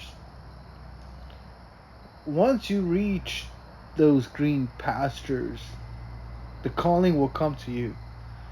So you lead the way you want. It might take you some time. There's nobody faulting you that. People take 30, 40, 50 years. You'll get there. But once you get there, lead on and keep leading. That's the only way to venture forward into these great adventures over the next hill. Keep going forward. Keep venturing forward. Think of the possibilities out there in the world. And I believe. Oh snap. Here comes that gracious host. The one. The only. Do you have a host name or is it just Eric? Oh no, it's the host with the moist voice. The host with the moist voice. You said it. I'm so weak. Somebody has to. When you do a radio host, you gotta different voice it. Yeah. The most. I do it deeper. The most. Little more grunt. With the voice. With the hoist. With the voiced. The host with the moist voice. Bro, the come host on. with Chicks, the moist voice. Every chick just soaked their pants a little bit. And we're about 73% women. Are we 73% women? I think the people that listen, I think they're women. I would say this to my women viewers and listeners. Oh, now that because they're women, it's different of the advice, bro. Fuck we just talked shit on them for the last 6 podcasts, There are bro. individual species of their own. You gotta respect them. These guys are delicate creatures. They really are, though. Yeah, no, we're actually 100% male. I was gonna say I doubt if bitches. No, I'm pretty sure. For the shit that we last talk? week. Let me see here. All time. Let's do all time here. Yeah. 51.6% female, and then 11.1% non-specific. Wait, what? 51%? I think Spotify needs to change that, bro. All right, so to the 51% females out there that identify as a female, we're majority women. Hold it. Majority women. Wake Up Wednesday podcast is for women. Woke up. Woke up. It's the wake up, bro. I know you woke. No. Wake up. Whoa. What? What? Blake? What? But no, so what's crazy is that we have about 32.7% 18 to 22 year olds, so hopefully we're giving out some pretty good advice. Don't listen to us. Don't listen. We're geriatric fucks here. 23 to 37% is 22 or 23 to 27. I can't talk. Is 35. There's a lot of numbers. 23 to 27-year-olds are 35% of our viewers. 20.9% are 28 to 34. 7.2 is 35 to 44, which is surprising. 0.7, so not even a whole human, is 45 to 56. And another 46.5. Not a whole human is 60 plus. So we got some geezers up in this bitch too. Can't forget about the old hoes. I'm surprised and I'm happy for those old geezers. Yeah. I also I respect you old geezers. You guys are the message, and I hope that the message that you left on to us stayed. Yeah. And I hope I could do better by you. This one's for the females. Keep your legs closed if you don't want to, like, you really thought that guy from the club was the one. Keep your legs closed. It smells up in this bitch, dude. my advice to the female view. Stay strong. Stay strong. The only thing strong is your Kegel muscles, ho. Trying to take my condo off, bruh. What the fuck you doing? That's the only thing strong. You got 4 baby daddies with hammer. You know what? Don't give that pussy out, but give that head out. All right? Yeah, no, definitely. Don't give that pussy out to Yeah. anybody. But You can't forget about the head. if a motherfucker wants head, if your husband wants some head, It's your husband. You think you got another dick coming? If just you do, fucking you do didn't. it. Why'd you get married? Just fucking do it. Yeah. Just do it. Just do it. But the thing is, you think we're gonna say no to eating out some pussy? Exactly. You think we gonna say no to pussy? If you just say, "Hey, you gotta eat Bitch my ass. pussy first," Bitch ass. We ain't telepathic. I ain't supposed to just. Now I will, but I ain't just supposed to put you on the goddamn kitchen table and eat you out. You gotta ask. I'm over here working my ass off. You think I'm over here thinking about? You know what I mean? You work up to that stage where you can. But if your husband asks for some fucking, you better get it. Likewise. Who you got? Who else you got?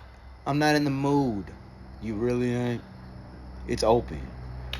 That's fair It's game. open. I'll say I'll play game, boys.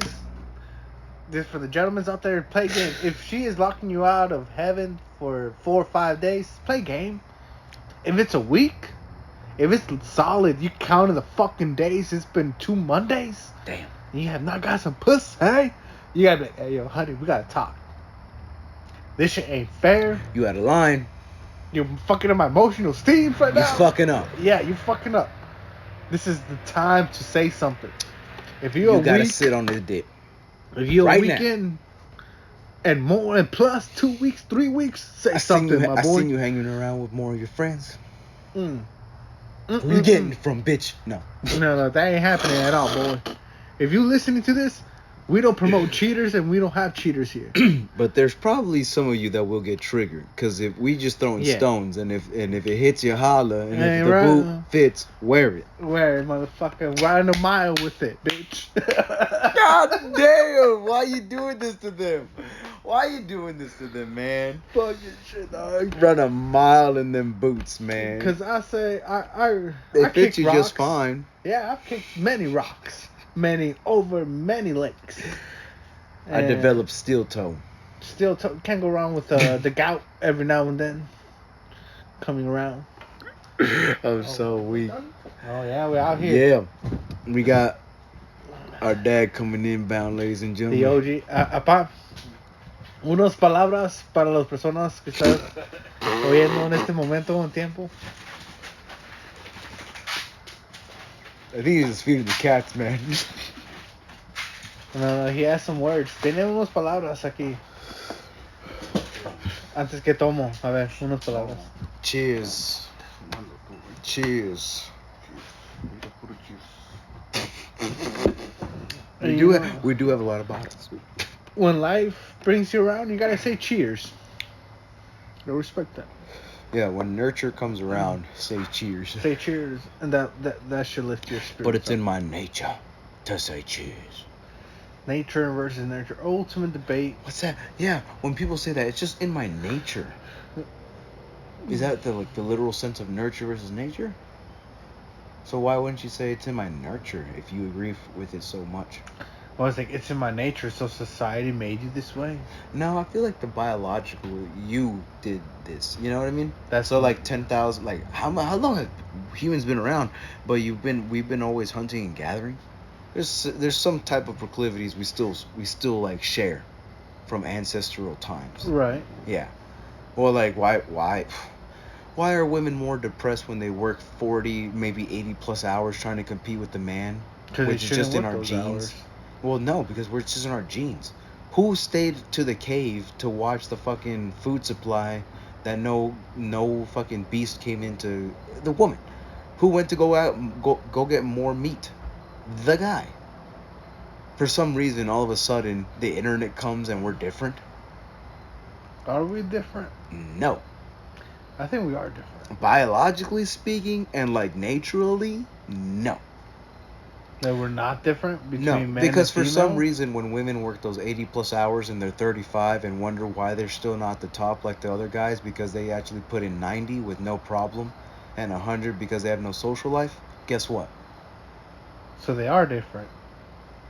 No, because no, I was asking, like, why do you think a woman is so like, what do you think happens after a woman realizes that she's never gonna get to the top because she can't work Right. enough hours?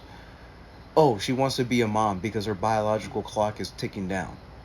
So she like quits. Not quits, but definitely steps down, cuts hours, meets a man, procreates, and tries to make another form of her and the guy.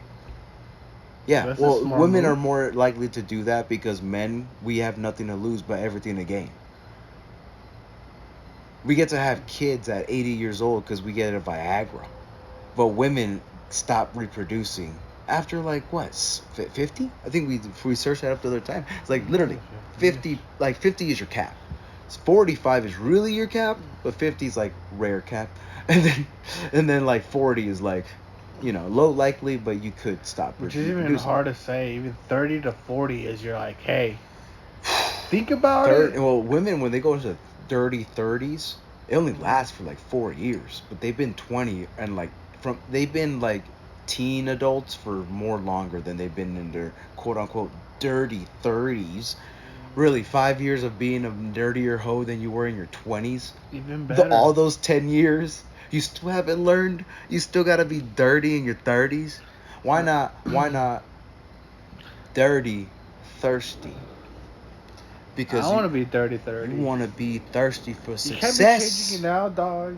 You can't get dirty with success, but you can get thirsty for success. Get you some agua, some of that H2O success. I'm so weak, bro. Maybe dirty with that 30s. Nah, 30, thirsty 30s. Thirsty 30s, bro. Thirsty 30s to 30 30s. I'm doing this now. I said this today. You did, I was Thirsty here. 30s, bro. Thirsty 30s. Thirsty 30s. You thirsty for everything. You 30. What's my 40s? I don't fucking know. But we just You came should up with retire. thirsty 30s. A bunch of people are already thirsty at the 30s. I've been noticing about that in the David Ramsey shit. It's like, I'm 37, 35, 34. Millionaire. And they're at their 5th, 7th, 8th step, at their end steps. Oh, okay. Yeah. And I'm like, they're all damn. dead though. Yeah. Yeah. No, they completed everything else. Like, Love damn. that. Fucking love It's like, that, guys. damn, bro. You're mid 30s. You still got your whole life ahead of you, and you're over here calling about what else can I do? You got your whole life ahead of you. Anything. Don't forget yourself. Invest a little more. Diversify and give like you never gave him before. Yeah, rinse and repeat, and you'll get there to the end of the day. Yeah. Oh my fuck, bro. Yeah. For some reason, one of the podcasts is all like, when have you ever bought and he mentioned this as an example, but maybe he mentioned it because maybe he knew someone who did. When have you ever bought a single mother a $2,000 car and it didn't hurt your net wealth? Just because of giving. Just because of giving. Because you knew that you're 1.2 mil in, and a scratch in your income bought a single mother some joy for getting her a whip that she needed. It could be a hoopty, but That's you help crazy. someone. You gave someone a car, bro, for $2K, and I'm worth how much? For free too. Come on. I'm just saying that. I can imagine it now.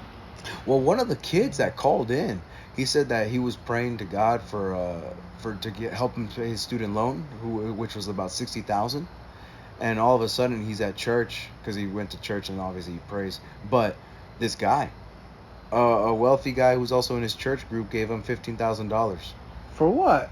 to pay, but in conditions of paying off his loan. because I'm pretty sure they were chatting back and forth for a few weeks or so, and it kind of developed. It wasn't kind of just like drop here. But he Millionaires be said, at churches? huh? Millionaires be at churches? If you live and give like no one else, you kind of give to the What proper time do things. they go to church? Probably like in the mornings for the English ones, and then English priority. the afternoons for the Spanish. I was getting there. I'm just saying. Well, no, yeah, you kind of you stick around, you start talking to people, and when everyone knows they're brothers and sisters in the name of God, you kind of help everyone a little more closer. Hey, yo, bro, you be preaching about this God stuff really Wait. heavily. No, not even. What? Wait. I thought I was just stating facts here. I thought everyone knew this. Hey, no, I'm just saying. Like, I feel like when atheists like look at congregations and churches, they know what's going on. Everyone believes in the same thing, but then they go like, yeah, why do I want that? So they kind of negate it or like neglect it. Yeah. In a way, and it's all like, oh, I see. So you're just an introvert and love your own thoughts. Extrovert. No, introvert. You hate interactions with people. Yeah, so I you don't just like think that. this stuff, you share it, people agree with you, but you never hang out with them. Exactly. But you develop more ideas that they agree with. Next thing you know, you have a cult because now you have a following. Is that so bad? It isn't. No, it's better, but it's better to be with people that think the same. Because like I said, you might just talk to somebody, a couple back and forth, and then all of a sudden he mentions that like he's probably like a millionaire or like he invests in assets. Hopefully you get something from it. But then you say, I wish I can do that, but right now I'm trying to pay off school. So just that, and then you just keep continuing on. And then a couple weeks later, the dude's all like, because he's a millionaire.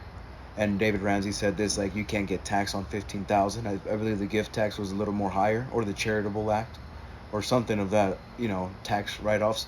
15,000 you can't get taxed on, so he's willing to give you that much. And then that's what he called in. He's all like, someone from his church gave him 50,000, but in conditions to pay off the loan. And then in Dave Ramsey's terms, it's all like, well,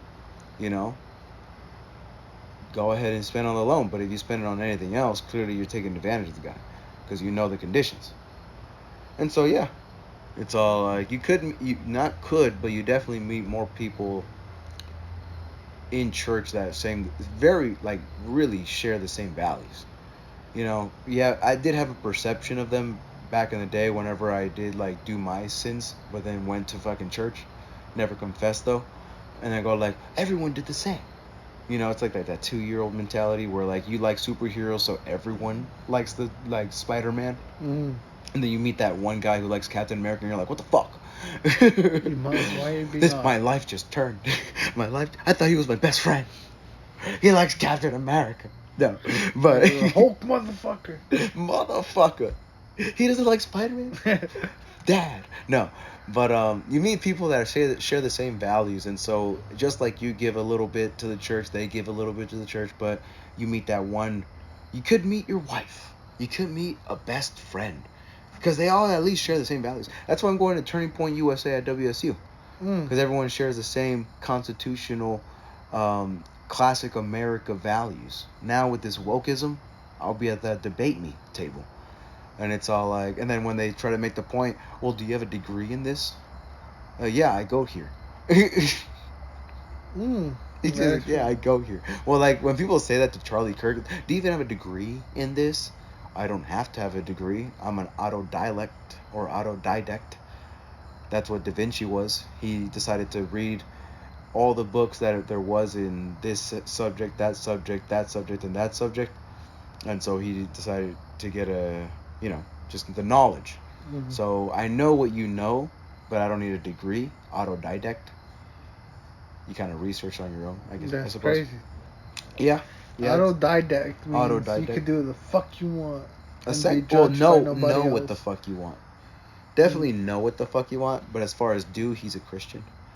So clearly, like it kind of, and that's where I got that. If you apply these 10 things, it'll just work out a lot better than what you're doing now. Oh, of course. And that's just a no. Like that's just a no. Like if you try to go against it, you're wrong, because these are facts. Don't say about facts, man. I'm a little bit on the board about facts. I don't say. Try it. I'll say it's a stone. Try it. That's all. The only thing is like I can't convince you to be carnivore, but I said try it. You did. Yeah. So I like challenges. So Hey, when I look. tell people like about like this and that and the other, I think that kid from T-Mobile, he was going like, I'm going to barber school and I want to be a barber, and I'm like, but what do you really want to do? Well, my brother owns a mechanic shop, and I could go to WSU Tech like you do and be a mechanic and make a little more. I'm like, so why not? And then I tell him like a Bible quote, a little verse, little to your face. You know what? And then he's all like, well, I don't believe in this and that and the other. And I'm all like, yeah, but there's a reason why it's 2,000 years old and people have been following it. Yeah, but it's been rewritten all this other times. It's all like must have been a good piece of information to know, to keep around. Because not a lot of things were translated from Stone Age times, especially words that apply. And if you apply them, you could do something. Okay, sir, here's your receipt. Thank you. Anyways, bro, good luck, man. It's like, good luck, man. I'm out of here. Yeah. Hey, And I yo. consider that philosophy because you can easily say theology and say Jesus. Theology You could, versus. well, as soon as, in my opinion, as soon as you put in the word Jesus or like God or Bible, it automatically goes to theology. But if I tell you, you probably shouldn't steal, you probably shouldn't cheat, you probably should honor your mother and father. And I have this thing called a doctorate degree in psychology. You'll probably think it's like, oh, he knows a thing or two, even though I'm literally just reading off the 10 Commandments. Right.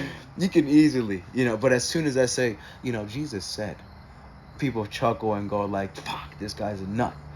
But as soon as I have a doctorate and just be like, you know, in the literature, it says if you steal, you'll cause yourself more harm than the other person because they can always replace it. But you now have this the conscientious decision behind your mind to say, why did I do that? All these complications, this regret, this remorse. Yeah. If you cheat on this spouse, now you have that memory. Now you have that instead of loving them even harder. Oh, all of a sudden, I enjoy good Jesus cheat. has nothing to do with this, but he has a degree. He must know something. Degrees go a long way, man. No, well, I feel like if you even had a degree in space engineering and you preached, people will still not take you seriously. I will kind of take.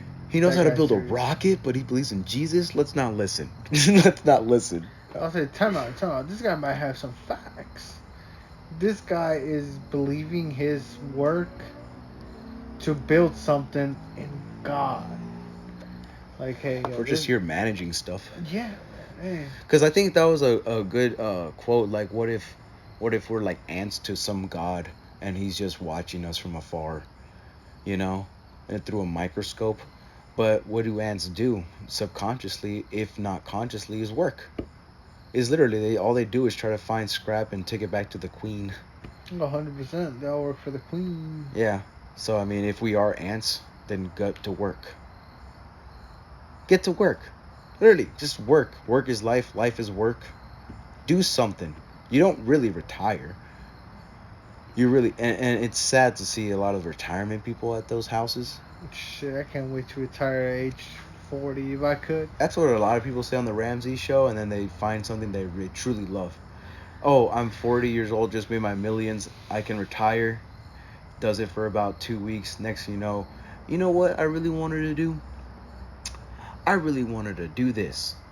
Goes and does that with the extra money he has and actually makes even way more because he's satisfied with what he's actually doing, Man, the way I look at my life, the way I look at it is like the fisherman who lives in paradise every day. Do tell that story. I'm not informed on it. About the businessman visits a fisherman. I have yeah. Here's the thing. If every day you just enjoy life with your family, then what do they have to enjoy after you're gone? Hey, look. No, hold up. Wait. Yeah. What do they have to enjoy after you're gone? Can they support themselves on fishing skills you didn't teach them because you were so busy fishing? Or does the rich guy who actually took the business of fishing and made it multimillionaire and now has wealth for his family and can spend that time retired after building his wealth, could spend the extra time with his family, still give the same love and nurture like you did, in as a little bit of time as you did, but at least they're set when I'm gone. All you did was fish a couple fish, fed some people, and that's it. You could have fed a lot more. You know, I'll say this about my life. I think you said this. Were we going to replay? I think you said this already. Most likely. About the same thing about the fisherman. Yeah, yeah. But How do you it's- perceive that story? It just, I have came to the realization that I do need to make some money to run a business, to make sure I have a wealthy life ahead of me. Mm. I'm gonna do what I'm doing right now, which is smoking and watching TV and drinking the day away. Mm-hmm. I don't mind working the next 20 years, 30 years of my life to get there, knowing I'm gonna get the same result that I'm gonna get when I'm 20, 20-ish, 27, which is this. I was about to say. Hey, if I meet you when I'm 50 and we're doing the same thing we are doing now, I think that's an accomplishment in my life. So we're 50. You're at that end. Still you, like you are right now. And we accomplished what we did. We built wealth. We did the Ramsey 7 steps.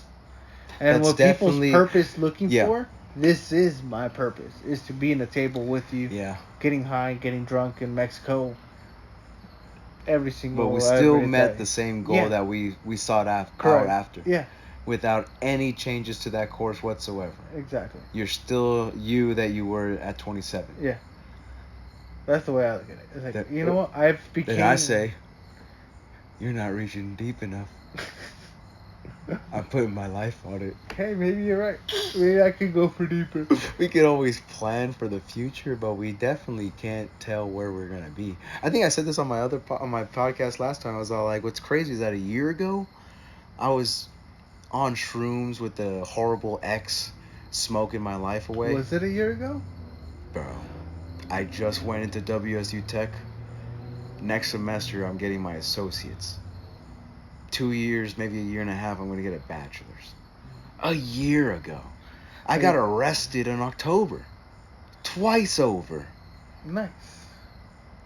I don't think that's nice for any standards, bro. I don't think that's nice for. Don't go to jail. I think don't go to jail. Nothing wrong with jail. There's nothing wrong, but it definitely at least teaches me a lesson. And so, yeah, it's all like in a year. I'm gonna own a big party business, and I'm gonna make it with all hiring these rappers. I think that was a really great, fun experience. It was a boom experience. I think you should. But right now, we're experiencing something different, and it's only been a year. 1 year out of the 80 that we're expected to live, out of a And second you in the blink of lived the universe. How long much of it? I lived, huh? How much life Oh have man, you lived of it?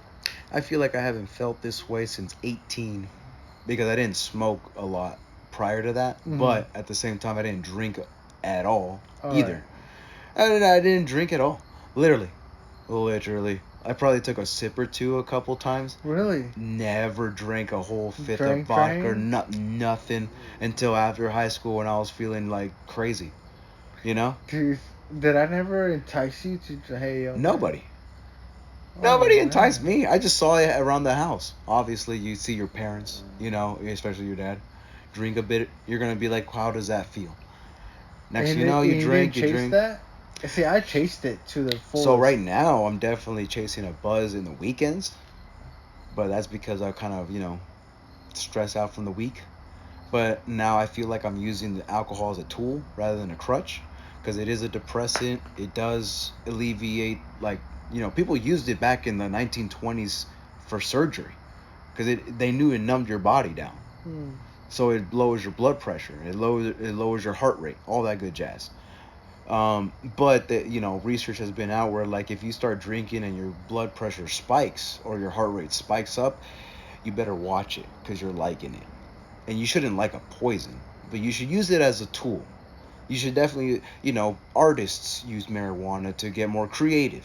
You know, I think Graham Hancock, you know, used to he even said he abused marijuana, but then he took a break after a few years and then went back on it, but used it as a tool. Only smoked prior to writing. That's all. That's all when he smokes. Mm. You know, so I'm not disagreeing with smoking a blunt after hard days of work. You know, but I do disagree with poisoning yourself every single day after work. Unfortunately, that's the labor force. Literally, in my opinion, Mhm. that's the labor force. You know, you're under someone's thumb all the fucking time. You want to take it out on people, but then you drink it. You drink Right. the anger away, but that's just suppressed, you know. And so it's all like, yeah, no, I can go through. The only thing I do have an issue with was is just vaping. This is my last cart. I lost my other vape. I don't think I'm gonna buy another cart. Yeah, you're finally over it? It's getting like today. I was driving around, and I wanted the need to kind of grab it and just smoke it, but it's all like, where is it? You know, so I'm just getting used to that motion of grabbing it. Right. But no, I mean, definitely like on the weekends, like we're doing here, I definitely want to be in cigars, but do that on the weekends on special, like as podcasts, you know, Mm. trim a cigar up and just puff it, but don't inhale. Still get a buzz from like, you know, the sensation and everything. But no, yeah, as far as like nicotine, I feel like I just do it too damn often in the goddamn car. Like Mm. literally, I puff like every 5 minutes or some bullshit, you know, and then I puff on the way out of the car. Then I puff. It's like Jesus Christ. I've had this for 2 weeks now. Hmm. It's dead, but yeah. It is 73%. Yeah, mine goes off like I think in a week. Exactly. Yeah. I don't know. I didn't know until I knew you and my ex who just Who smokes constantly? fucking Did she smoke a puffed it. lot? Did she No, smoke marijuana a lot? uh, CBD, no, she didn't smoke CBD. She only did carts and bud. but like not blunts every day. I forced her blunts because that's all I smoked. No, yeah, but like not every day. Like did she do it like prior? Mm. No, yeah. That's what I feel like. I feel like that's where at least I feel like because my personality is so highly feminine, I'm highly easily addicted to shit. Mm. You know, Joe Rogan says he has a pretty feminine characteristic. He's sensitive. He cries a lot. Jordan Peterson has it. But we're also easily like addicted to certain things. You know what I mean? And so I feel like once I get into something, kind of on it. You know, that's why I'm like so excited for the Ramsey steps, or like I'm so excited to take my next puff. At least for me, it's like that's a sucky characteristic. Because as Is soon it? as I was into clubs, I was into clubs. You know, I was into clubs. Coke, I was into Coke. Nothing wrong with that. I say, No, burn out until you burn out. addicted damn personality. There's something wrong with that. I say there's a time and place for everything, but to be like on like just to use it as a crutch, like I can't, I can't go to this club because I'm not high yet. So let me take a line. Now I'm ready. I can't conversate with people because I'm not drunk yet. I can't smoke without thinking of the next possibility in my next writing. You know, Mm. in my opinion. But it's a tool. It's definitely a tool. We have endocannabinoid systems. They connect with each other. It's a bond thing. But I just know that alcohol just doesn't connect with any bond. Your liver's always producing it to get the fuck out of your system as much as possible. You introduce a poison, and so you're not digesting it. Your liver's processing it, and so that's why you can eat so much. Because your mind is focused on processing this fucking alcohol out of you to where it's Mm. not focused on how much food you stuff yourself with. Makes sense. It makes perfect sense. Um, so it makes it, you know, that's why you don't go overboard. But I definitely leave it to like Saturdays, maybe a Wednesday a shot. But other than that, we're kind of cool. We're kind of cool in it for the week. Nice. Congratulations on this accomplishment. I wish one day to reach this accomplishment that you reached. Hopefully, like So then I'll drink the day away. 40 years old when you're a millionaire, bro. Uh, Bro, you're 38. gonna have an estate. You're gonna be in the poolside. You're gonna have all the chickies around. My girlfriend's gonna be mad because why the fuck am I at your brother's a single guy with Playboy bunnies around? I know. Hey man, I hope you are married. I hope all my brothers do get married and happy children and live a good life, man. Well, I did say girlfriend, so I'm not married yet. That's Hey, at man. 40s, bro. I think marriage is the best blessing one could have. It is. That's why I tell every girl I'm dating to marry. Hey, So you one better should. be. So I'm already serious day one. Why are you so serious? Oh, well, then looks like you have your options open. When I seen you, I seen you. Other than that, I don't really talk to a lot. And I say this wholeheartedly. I don't talk to a lot of females, but I do have female friends. Where literally, I know that these chicks are like they're bad. You know, they can do whatever to a guy, but it's the guy who initiates or like does anything because we're all smart, you know. Right. And so if a girl comes up to you, any guy can say no, but then you go like it's my weakness, it's my nature. No, you could said no. And I talked to some females who I don't have any sexual intentions with, but we can have a conversation because I'm going to have females in my practice. Jordan Peterson talked to a lot of females in his practice of clinical psychology. They wanted to like get more confidence and negotiate and all this other stuff. So like they're more sensitive creatures out here. Why wouldn't they want to talk? I'm a psychologist, but do I have any sense of fucking them afterwards? No. If they really ask, I'm gonna tell them. Like one of my homegirls. Well, one of my homegirls is all like, "You so you went and fuck me?" I was like, "No, we're just homies, dude." You know? And then she like freaked out. She's like, "Oh damn!" Like it was like a roast. Like I'm not I believe. Like I actually believe in that. Yeah, you're fine, dude. You're cool over there. All right. Like you actually smell a little bit. Close your legs. Smell tuna? No. You've been eating fish? Somebody's been eating fish. Close your legs. Did you order sushi? Come on, some guy. Did you order some of that? But would I ever tell it to my wife in a playful way? But to the homegirls, I'm serious. Close your legs. You're All right, you've been fucking too many guys over here. Smell you from over here, bitch. I walked by you and I was like, "Woof! Jesus Good morning, ladies." Good morning, ladies. You know, a blind man will say that walking by you. Oh, 45, 6:25. a blind man will be walking by the shore next to a group of ladies and say, "Ooh, close them, ladies." Jesus, me. Now that's one for the ages. That's Colt 45. It's Colt 45, and that's for the 51% of women out there. All right, keep your legs closed. You know what you're doing. I was doing a DoorDash next to Planned Parenthood. It's up the street from McDonald's, down the street from McDonald's, and I always handed it to security. One day I asked, "Tell the assassins enjoy their food."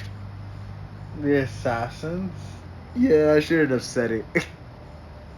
They're at Planned Parenthood where they get like abortion, bro.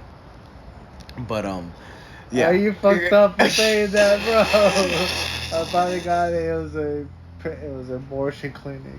Okay. Planned Parenthood is. They have a surgical room in the back. What's wrong with that? Let them assassinate. Let them fucking chop up a motherfucker. Why?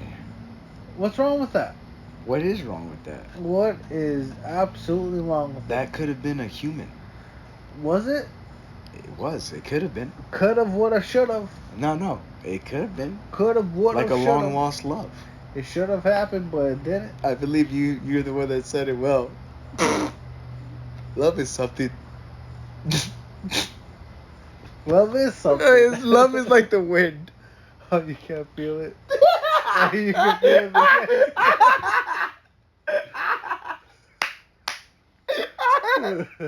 Freeze, my nigga, freeze. Oh no, say it. Say it with your chest. You can't see it, but you can feel it. Oh, love it. Fuck, bro. And so I have the same feeling towards little zygoids. Zygotes, they're called. No, zygoids. I was in parenting class in high school, bro. You're teaching me? They're called zygoids. My boy. It's pronounced zygoids. But I see what you're saying. But that could have been a human. Because if we agree in the sense of stages in evolution, Right. we have an evolution of embryos that go into zygoids that go into a 2-month baby, 3-month baby, 4-month baby, 5, 6, 7, 8 term. And so, if we agree with that evolutionary state, there's no such point as to where if that could have been a human, it is a human. It's not a coulda, shoulda. Because just because it's a child, it's not going to be an adult soon, so I can kill it, right? Right. I can kill a child. Because I don't want to let it be a human. I mean, an adult. So I'm just going to kill it at 8 years old. Chop his head right off. Why should he be an adult? If you found some defects, they'd be like, yo, you're not gonna have a good child. You're not gonna have a good adulthood. So every retard and Down syndrome kid should be assassinated in the womb as soon as we find out they are, Oliver. You should pause this. He couldn't say it. He couldn't say it. I'm here to tell the real motherfucker. we caught you. That's Kenzie camera right there, boy. We caught you. We caught you. God. Bro, we caught you. You caught me slipping. No, you're not enough You know to say what? we. I'm a Spartan. At the end of the day, What's going on? I'm a How do we Spartan. get to Spartan? They threw away all the defect babies. Oh, So unfortunately, that's why there was only 300 of them. the strong, the brave that took down thousands. They died later on. But took down thousands. Didn't Rome fall? No, Rome fell down by the Holy Roman Empire. You know who didn't fall? Is our Lord and Savior, God Jesus damn it, Christ here of he goes Nazareth. Yeah, yeah, he's a good guy. Heard he got high a lot. Yeah, he's good. He's good. Well, I mean, when Jordan and Joe did their recent podcast, Joe's like, "Have you heard the research about the burning bush?" And after Jordan Peterson just did this whole spiel on Moses, that's the call to getting off the beaten path into your ultimate goal, or something like that. And then Joe wrote, "So have you heard of the research done that the burning bush is actually a DMT riddled bush that's found around the times when Moses was born?" Yeah, so it says like, the only way you can experience it is if you smoke it. And so they said that the psychedelic experience is close to what Moses was experiencing. And then Jordan Peterson's like, "No, yeah, I've heard about the theories behind all this, but also and you can take this for a psychoanalytical for a psychedelical analysis, if you will. The story of Joseph." And it's like, I love it, but Jordan, give it a break here. Everything has to do. Everything's doing with Moses, Joseph, Job, Abraham. I mean, I dig it. I love it too. I love the stories and how he perceives them. But then he gets to the point of like the actual science behind psychedelics and what they cause. Yeah. And so he just says like literally like after it's literally almost the same of psychedelic experience. You break through the confines of your conscious, and so now you're more likely to do something that you actually enjoy since you went through that journey. And so when he does his little perceptions about these stories, these individual stories of people, he tries to put that to the aspects of the psychedelic experience, I guess you could say, that you get after like 12 hours of mushrooms or a 30-minute experience with DMT, condensed from a book that it takes you like years to read to a couple of stories to experience it in about an hour or two of like his lectures. So basically, we know the answer. We know the answer to this one. Would you rather, right? We know the answer. Would you rather do 30 minutes of DMT and get the same experience that you had during a Bible study? We know the answer. But we know the answer. DMT? Yeah, no shit. Okay, good. I dig it. But for some reason or another, people love the community and the story that goes behind this greatest story ever told, the greatest library ever written. Whoa, I want to go that far. Well, the Bible's an amalgamation of multiple stories. It's not just one story. It's a library of stories, of books. Uh, It's the first hyperlink where each reference refers back to the same book. So it's like if J.K. Rowling decided to make 100 different books. it's a series. Okay.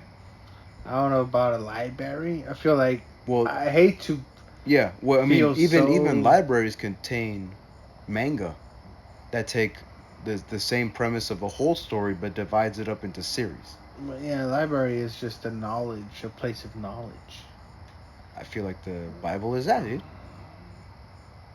Because it's a hyperlink. Every proverb connects to a different It proverb. can be. It's like when knowledge. Naruto on like a book 2 refers back to book 1. Yeah, That's a sign, that could be a sign. bro. No, yeah. I mean everyone. Yeah, yeah. No, I dig the perceptions that Jordan Peterson states out, but whenever like Joe Rogan is talking about the psychedelic experience, he went on a 20-minute rant.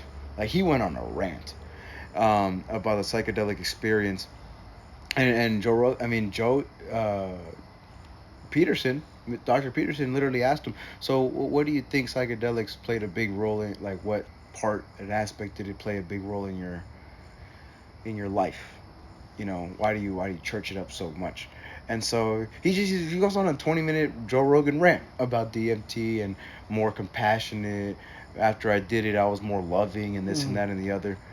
And then after that, Jordan Peterson kind of just deviates and goes back to the stories. But then he makes a good point about the tune in, turn on, drop out. I think it was like that. Tune in, turn off, drop out.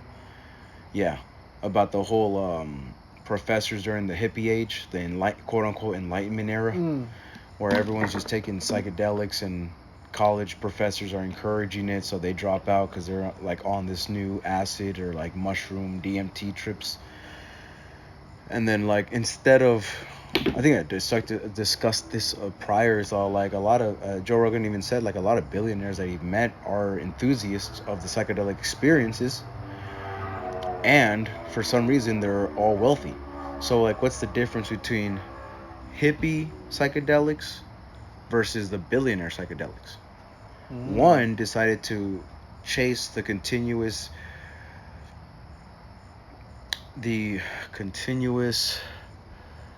persistent nature of hedonistic acts towards the higher pursuit of possibility with psychedelics versus actually taking the highest pursuit of possibilities and applying it to the billionaire psychedelics.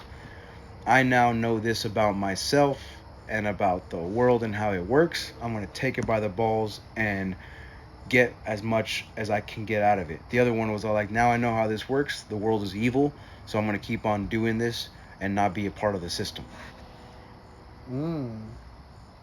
Yeah, because hippies are pretty cool people. I'm not going to lie. They're pretty peaceful. They're cool, right? It just sucks whenever you get them mad. Because then they apply psychologically. I think they're hilarious as fuck. Well, like, there's a billionaire laugh, there's a poor laugh. Like, hippies tend to, like, poor laugh. As soon as you, like, pin... There's not a... I think there's pretty... Yuck, yuck, yuck, yuck. There's pretty... that's my rich person laugh. Yuck, yuck, yuck, yuck, yuck, yuck. It's more like... Very demonic, very low. Well, that's what the liberals would portray rich people as, and we should tax the rich and give to the poor. You should tackle Lex the rich. Yeah, those are some hardworking people signing checks every day for people that take advantage and say that they don't do squat. Exactly. Let other people strive to be them. Yeah. If you want to get taxed less, work more.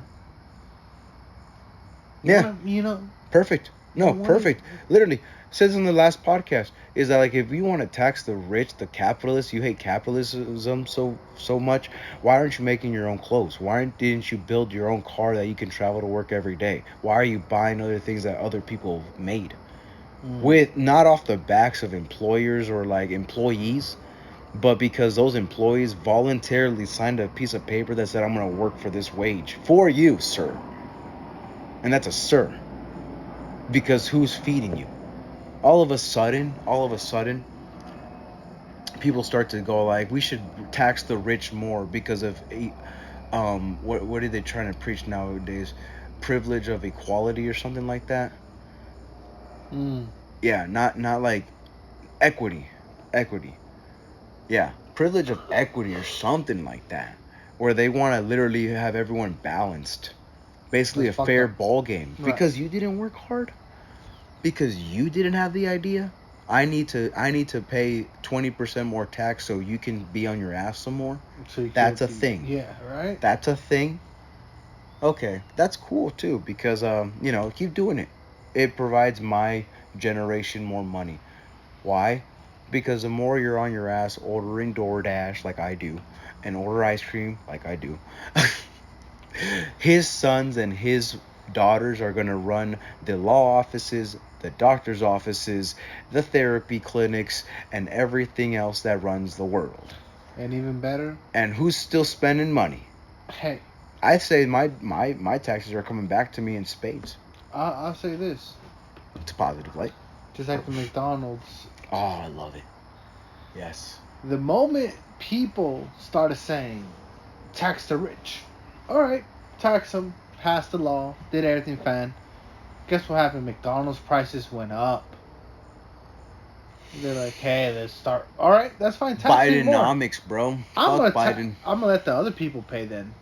I'm gonna raise my. Because before, I was getting tax breaks. Like giving $1 away, McChickens, McDoubles, Big and Tasty doesn't give a shit to me. Tax breaks, dude. But now you're saying I'm getting taxed more. When Trump was in office, Pues dale. there was still $1 menu. There was $1 menu, man. It was rolling. Take that. Take that, you fucking fat liberals, LGBTQ AA Even though it plus. was a for short time. You took away our dollar menu because you wanted less pollution and Equal. equality and separation of equity. Yup. Fuck you, Look dude. what you cost. You took away The 24-hour stock Walmart. market went down recently, so people lost. But you know Okay. what's gonna come up?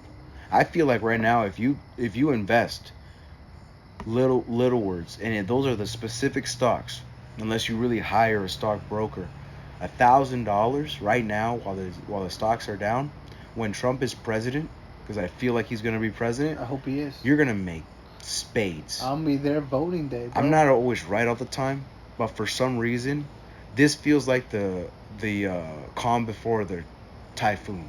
The calm before the storm. The calm But before you the say storm. it's a typhoon. Yeah, because Bigger people are storm. gonna make bank, and I'm not gonna lie, news is gonna spread, and other people, liberal motherfuckers, are gonna be pissed. Is it gonna be like a doggy coin per demo? Or A like, hey, Dogecoin? No. I just think like when Trump is president, American oil and energy is gonna hit an all-time high, because we only produced it for when he like massively produced it when he was president, took it away. So there's that experiment, right? We took it away when Biden was in presidency, and so now everyone knew what they lost. People are fucked up over on gas prices. People are paying even higher for oil that's not drilled in American oil that we have in Texas, all over the fucking country. True. That when he's now president, that's gonna hit an all-time high. It's one of his quotes: "Drill, baby, drill." Keep going. Bro, why not? Oh, because of fracking. Yeah. Oh, okay. Why'd you build there? Money was there. Why'd you? Well, the Native Americans' water are getting polluted. Move.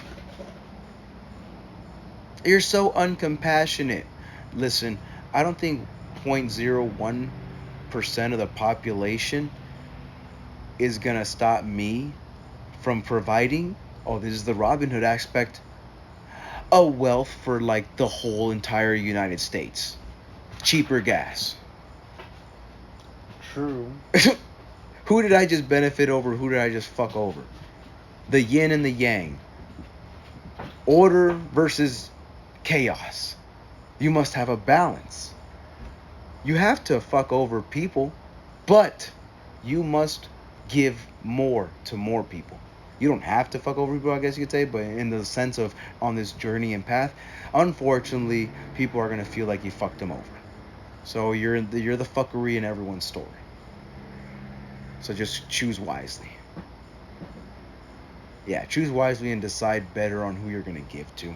As long as you give, in my opinion. Because yeah, 0.01 of the population is sad because you're fracking on their land and there's water there's oil in the water. I'll say this. The moral of today's podcast: give what you can. It will come back to you. And give plenty. Give what you no. No, Because you what? contradicted yourself where it's like give what you can, but then you said give plenty. Alright. So give plenty of what you can. Is that the same thing? And it's gonna come back to you. Well, I Give feel like plenty I of what you probably can. twisted it up with Yeah, defining. That's like short and sweet, actually, what you said. Give plenty of what you can. You know? And no, it's gonna come back. And no. But not on your it's time. gonna come back.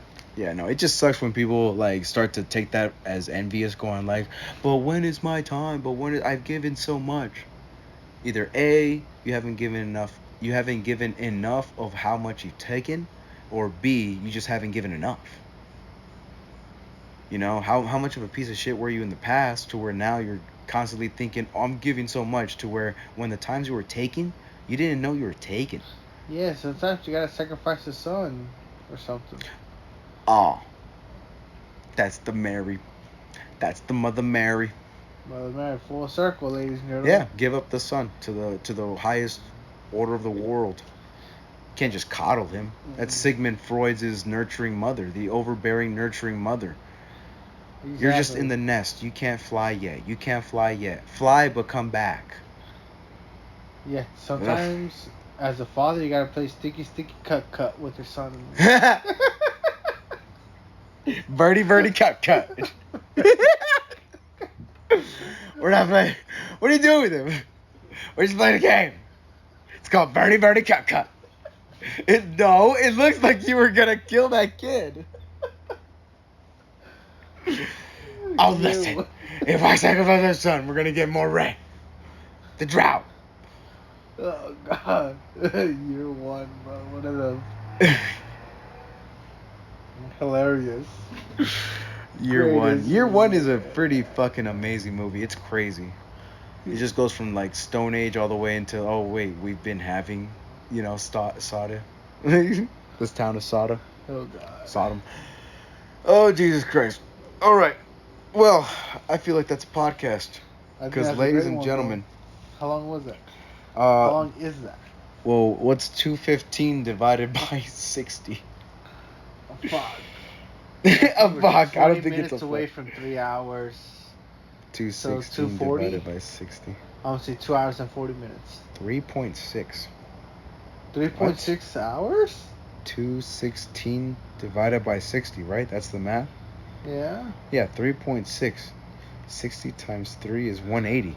Oh, dude, we're like 3 hours and 3 hours and 40 minutes. What's a sixth of 60?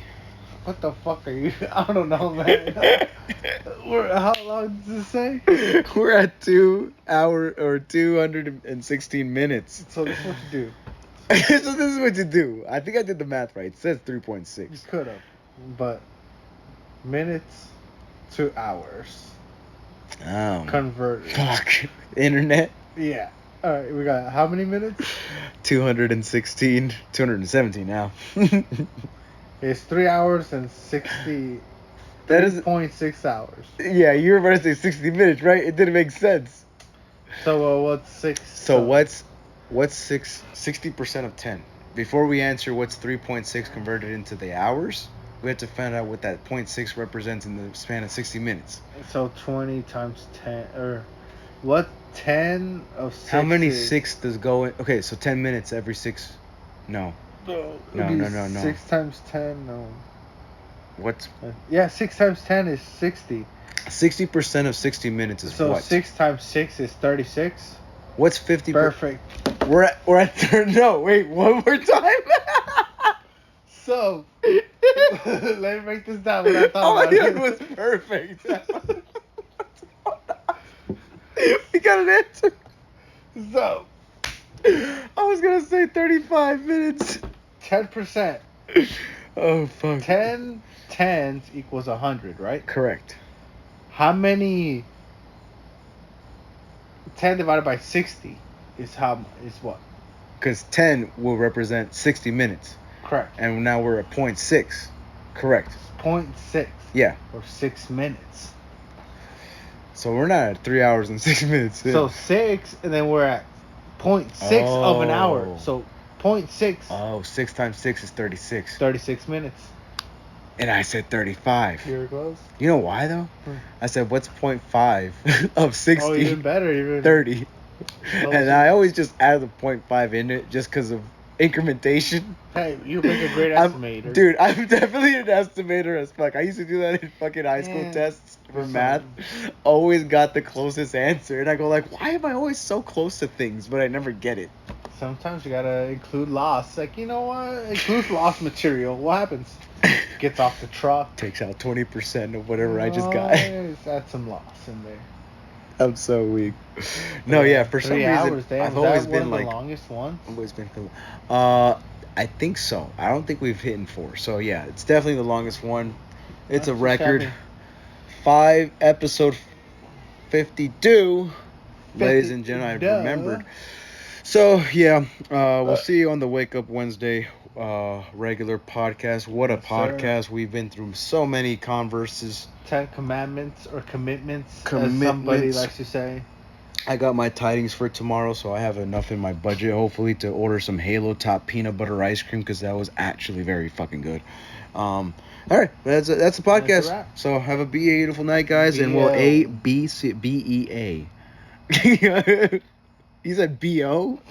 Body odor? What the hell is your problem?